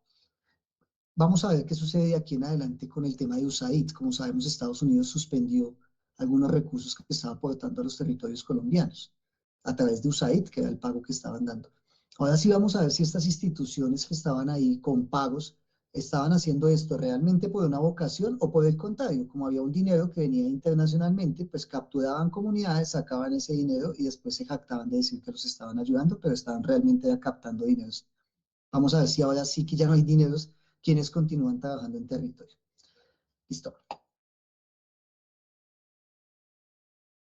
Muchas gracias, profe Jesús. Claro que sí, esto responde muy bien, además de una manera muy interactiva. Justamente una de las posibilidades uno de los cómo podría ser esta relación universidad-territorio y que se pueda sostener de una manera ética y de una manera provechosa para las comunidades y no solo como producto de ser usadas, utilizadas con fines extractivistas en sus conocimientos, ¿no? O en sus hábitos o en sus quehaceres. Y bueno, ya con esta serie de respuestas vamos finalizando nuestro bloque número 2 y vamos a nuestro bloque número 3 para finalizar esta conversación. Vamos por la recta final, agradecerle a los participantes que están acá en Teams, a nuestros invitados, por supuesto, y a las personas que nos ven en la transmisión de Facebook, invitarlos para que por favor dejen sus preguntas en el chat. Ya tenemos igual algunas por acá rondando. Y bueno, anímense a postularlas para poder aprovechar a nuestros invitados, aprovecharlos de la mejor manera en esta conversación. Y bueno, darle ya finalidad a este diálogo. Sé que ya hay una, si me confirmas, Steven, si quisieras plantear la pregunta que ya tenemos por ahí lista, de alguno de nuestros usuarios en Facebook. Te doy la palabra, Steven, si quieres plantear la pregunta, por favor. Sí, claro que sí. Para el profe Sergio, nos plantean la segunda pregunta en Facebook. Entonces, para que nos las puedas, o le puedas aclarar a este participante. Nos dice Juan Morales, no me queda claro el concepto de territorio desde el Islam. Luego entiendo que hay una relación con la comunidad. Es decir, que se entiende desde las conexiones sociales que dotan de sentido y significado el espacio. Y si es así, ¿esto qué significa? ¿Cómo sucede esto? Entonces, esta pregunta me la plantean desde la transmisión en Facebook.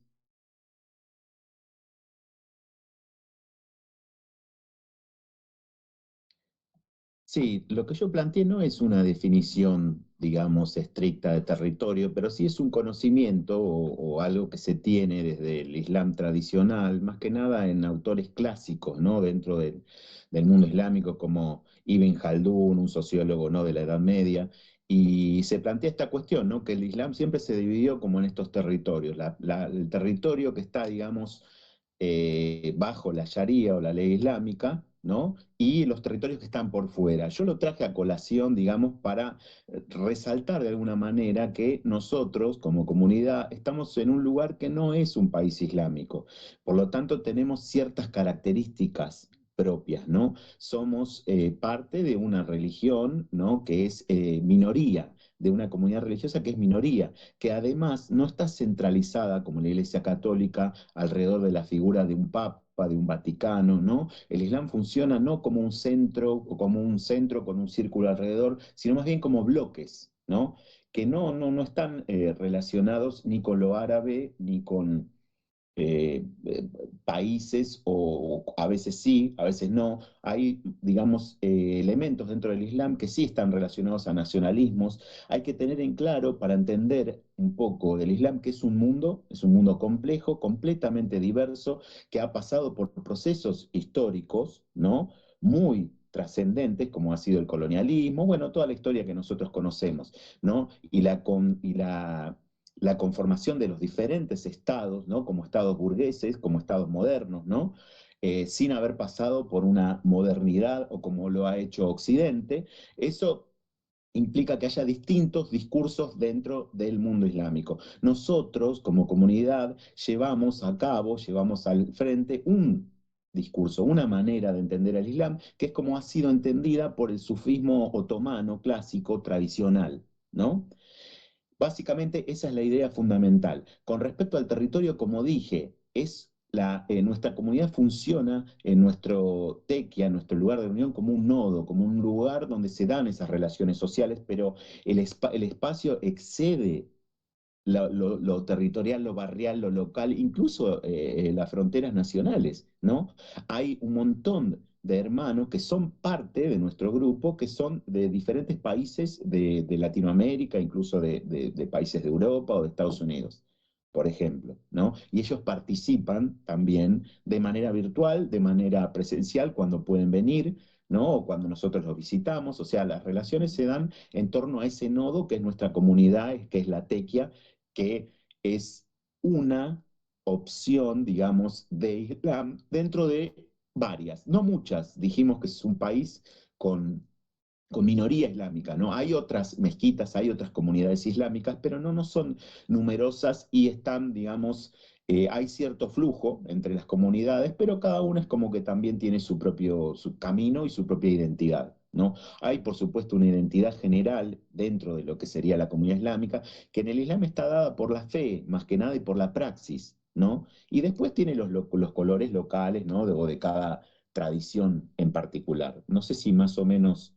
eh, Ok, profe, sí, sí, es claro. Esperamos que para nuestro participante, nuestro comentarista, se haya resuelto su inquietud y le doy la palabra a Edwin, que nos va a mencionar otras preguntas que tenemos en el chat. Adelante, Edwin.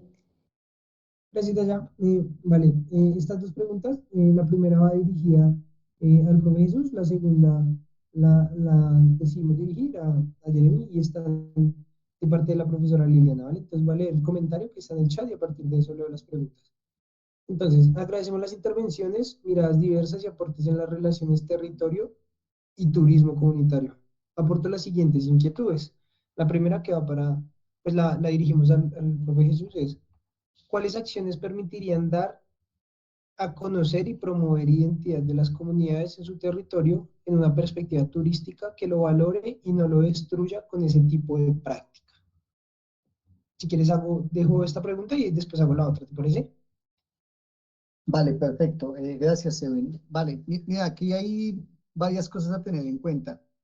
Eh, Dar a conocer la identidad de la comunidad es algo que tiene una delicadeza brutal en la actualidad. ¿Y a qué voy? Voy a poner el ejemplo tal cual. Cuando hablamos un poco del el tanatoturismo, algunas personas lo conocen como el turismo oscuro, a mí no me gusta tanto el término.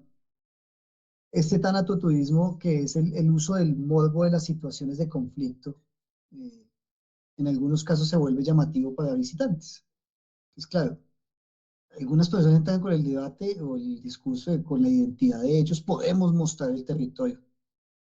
Es distinto un concepto que es turismo de memoria, como yo a través de la memoria colectiva construida con la comunidad se gesta la oportunidad de contar un poco de lo que ellos consideren de su interés contar, que es a donde voy con esto que estoy diciendo.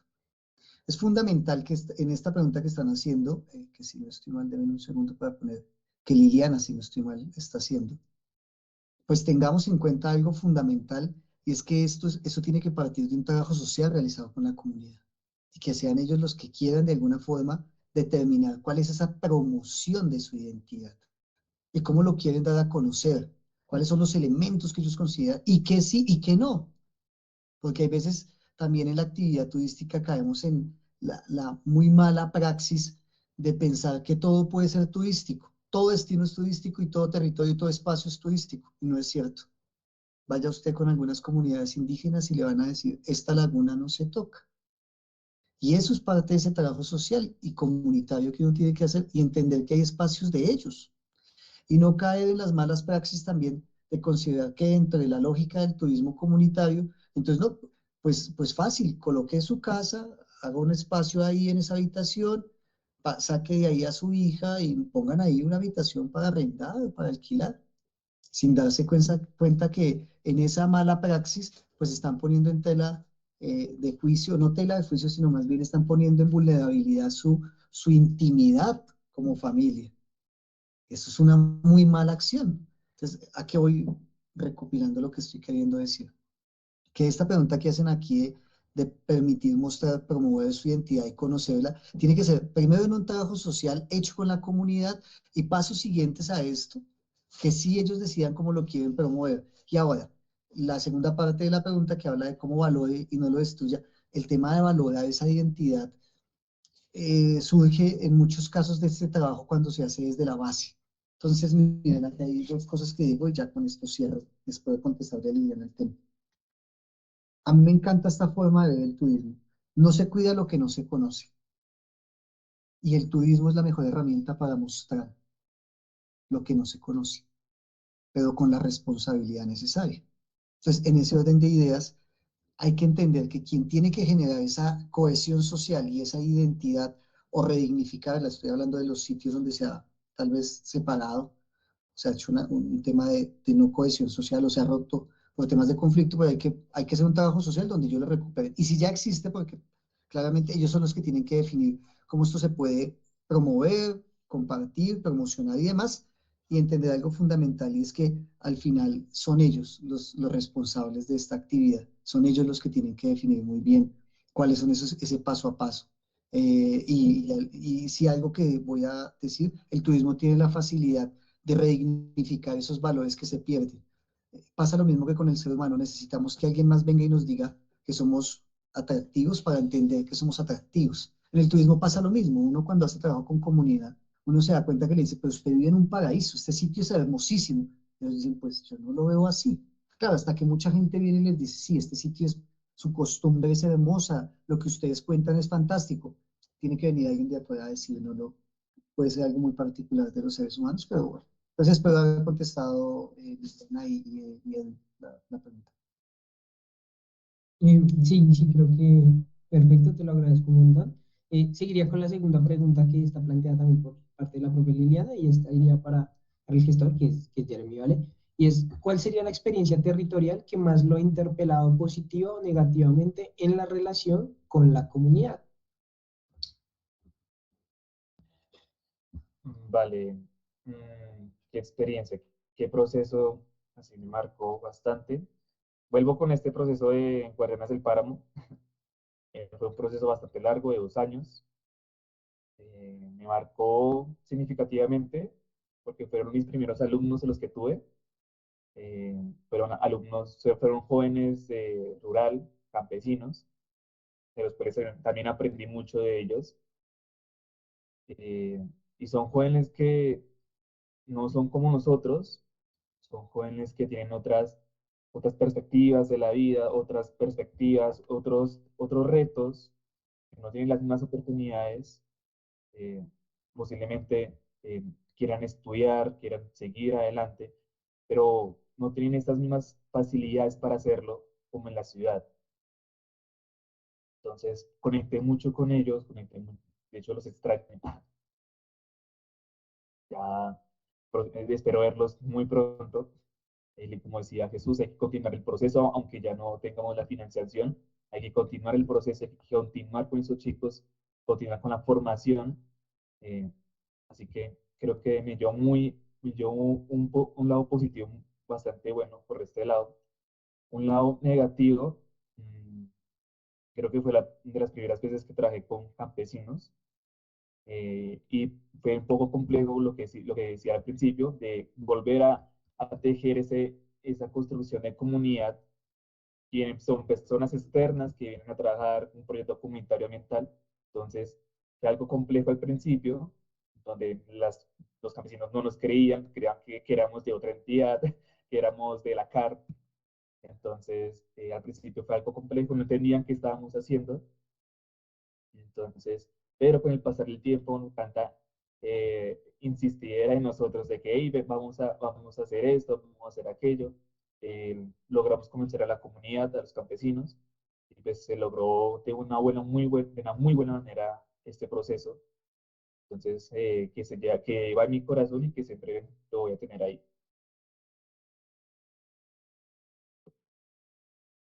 Gracias, Jeremy. Gracias, te lo agradezco un montón. Vale. Digamos que tenemos otra pregunta en el chat. Dice que esta pregunta va dirigida para el profesor Sergio. Entonces, voy a leer como el comentario y la pregunta, ¿vale? Tengo entendido, esta pregunta es por parte de Rashid, ¿vale? Entonces dice, tengo entendido que el profeta del Islam migró junto a sus compañeros a la ciudad de Medina, desde donde el mundo islámico comienza a consolidarse y expandirse. Han sido invitados a establecerse por un grupo de jóvenes que buscaban guía, ya que muchos de sus líderes y ancianos habían sido asesinados en numerosas guerras intertribales, que a su vez se habían estado desarrollando durante siglos. ¿Hay algún aporte que pueda hacer acerca de cómo se logró consolidar y reconstruir el tejido social en ese entonces? Es la pregunta.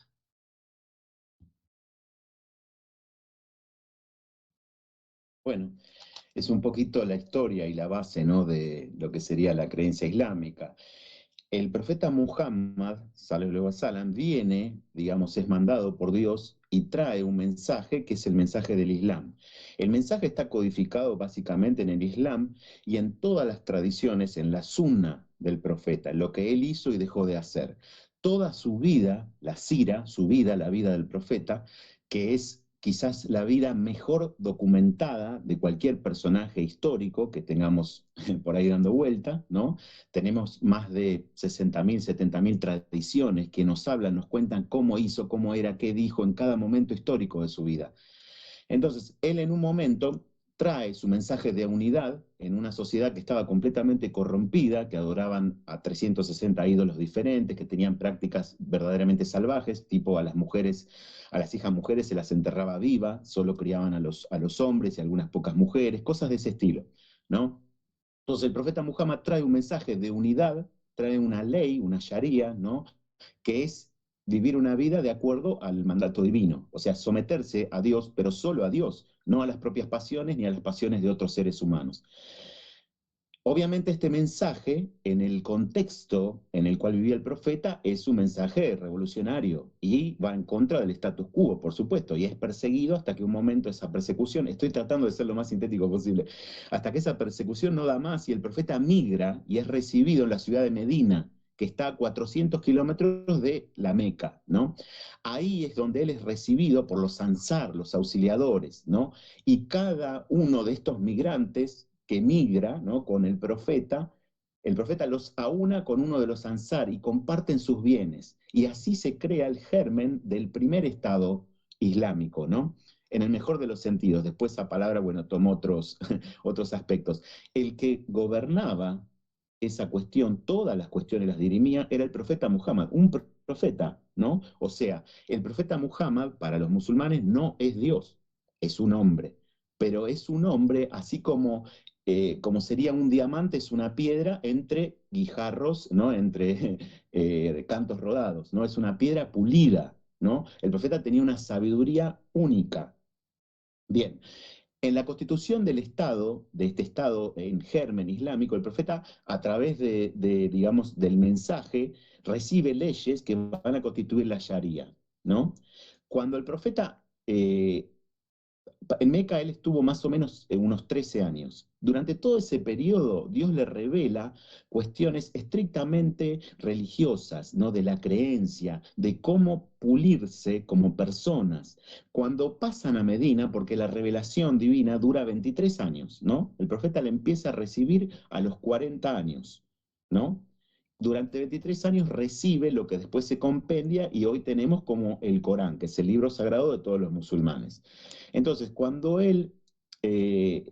Dios lo autoriza, el profeta empieza a tener enfrentamientos bélicos, ¿no? Con los líderes de Quraysh, que eran los que mantenían esa corrupción en la ciudad de la Meca. Con el tiempo se van dando diferentes batallas en las cuales algunas gana el profeta, algunas pierde, pero en general logra la victoria, ¿no? Cuando el profeta entra en Meca, perdona a todos los que lo combatieron. Es algo único en la historia prácticamente. Incluso antes de eso, cuando tenían escaramuzas, el profeta a aquellos prisioneros que él tomaba y le enseñaban a leer a alguno de los medinenses, lo liberaba. O sea, cosas únicas. El profeta genera a través de su accionar y a través de la práctica de la revelación divina, todo un modo de ser, toda una forma de ser, de vivir, que va a ser el modo de vivir islámico, ¿no? Estos valores son los que nosotros recibimos tradicionalmente a lo largo de cadenas, ¿no? De seguidores del profeta, porque esa es otra cuestión. El Corán y la mayoría de las tradiciones que hablan sobre cómo vivió y qué hizo el profeta son tawatur, o sea, es una categoría de relatos que no pueden haber sido modificados porque lo transmite un grupo de personas, un cuerpo de personas, no toda una generación a otra generación, sin mácula, empezando por el Corán.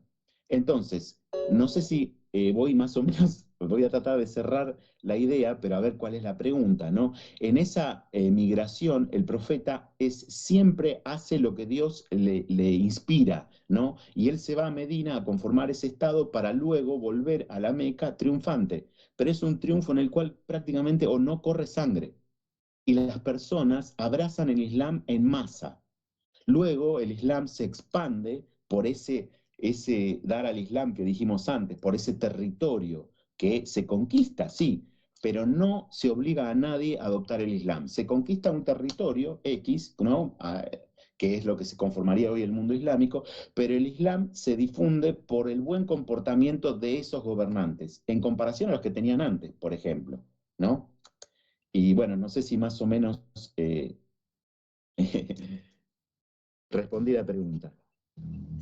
Sí, pues, o sea, agradecemos también el ejercicio de síntesis porque es Sí. algo que es bastante extenso y que además tú tratas de explicarnos a personas que el Islam no es una religión que sea muy cercana, hablo por mis compañeros y bueno, por los profesores, los invitados, pero que sin duda resulta bastante interesante para entender esta relación también de la virtud o este papel de la virtud y de los valores justamente en la configuración de la comunidad, la ética, el buen actuar, la justicia, ¿no? Lo justo.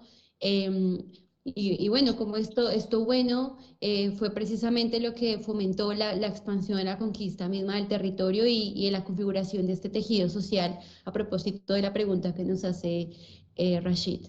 Y bueno, ya con esta intervención y bueno, con las otras dos, en este último bloque, vamos finalizando nuestro conversatorio el día de hoy, que ha estado bastante nutrido por las diferentes perspectivas de cada uno de los escenarios y de las experiencias que tienen nuestros invitados.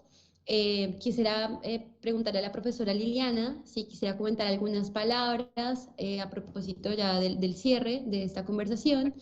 La profe Liliana, la directora de nuestro semillero, y bueno, como nuestra maestra, nuestra guía en este camino, en este proyecto de investigación, educación y formación geográfica. Y bueno, profe, ¿quieres mencionar algo? Muchísimas gracias, Dayana.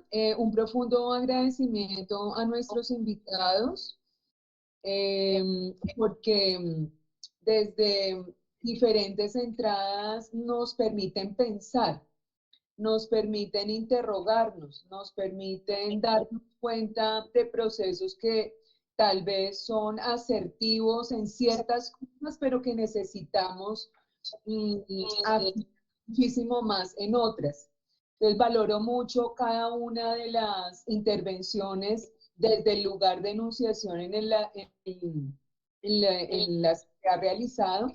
Y por otro lado, esa invitación que se hace a cultivar no solamente un ámbito de orden académico y de orden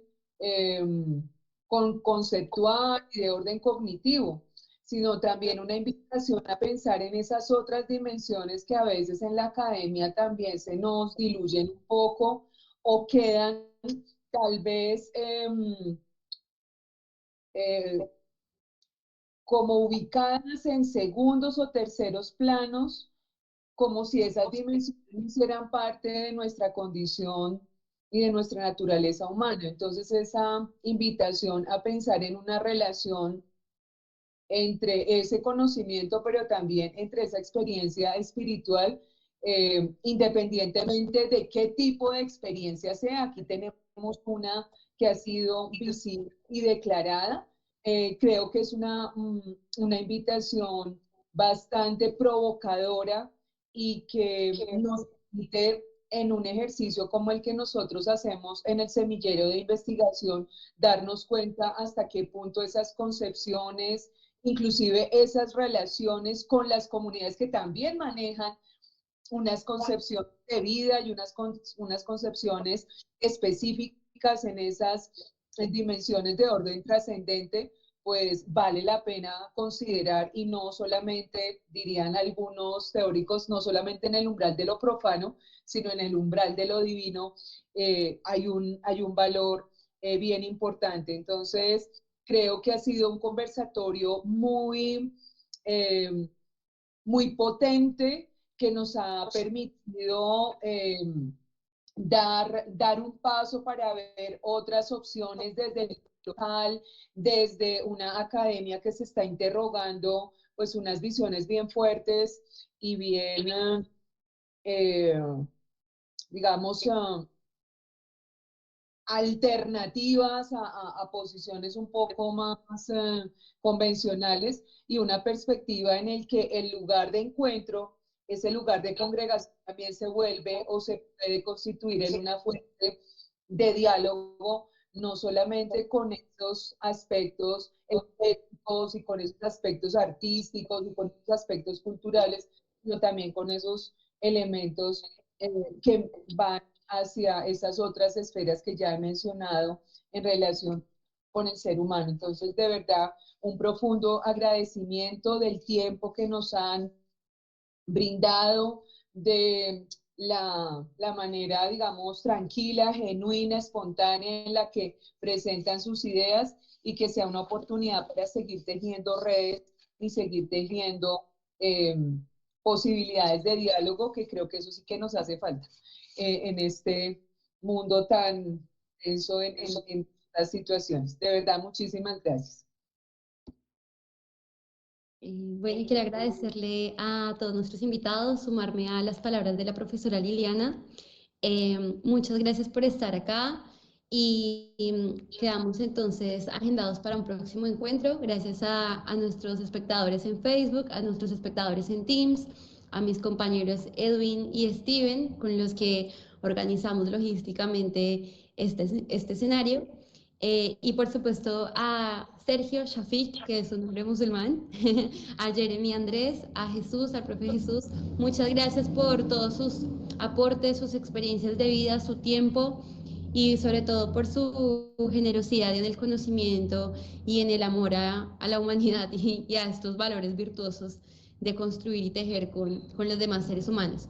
Muchísimas gracias, un abrazo muy grande para todos y que tengan un excelente inicio de semana con este conversatorio y esta actitud positiva para seguir transformando nuestra vida y la de los que tenemos alrededor.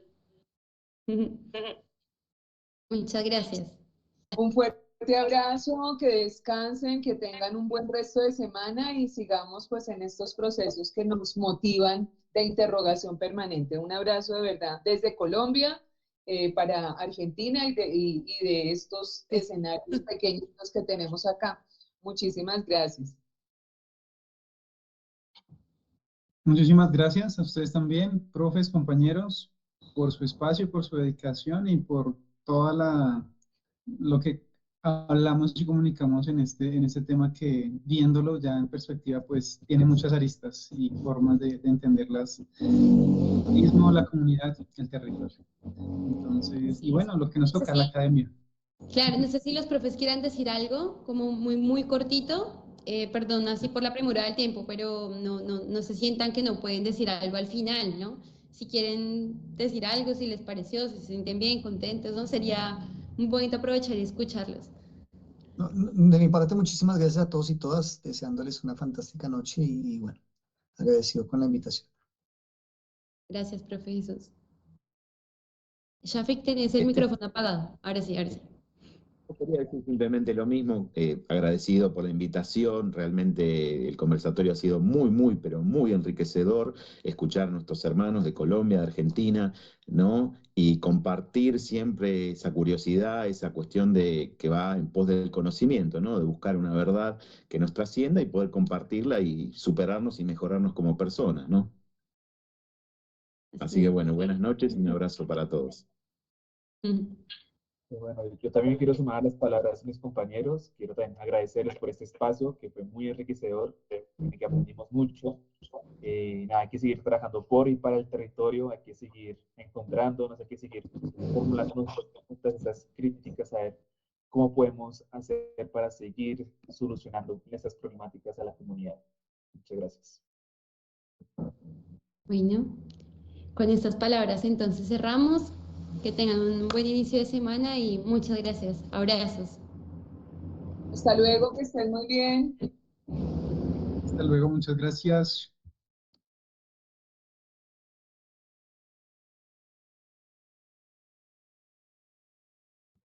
¡La logramos! Listo, ya estamos solos. Ah, Dios mío.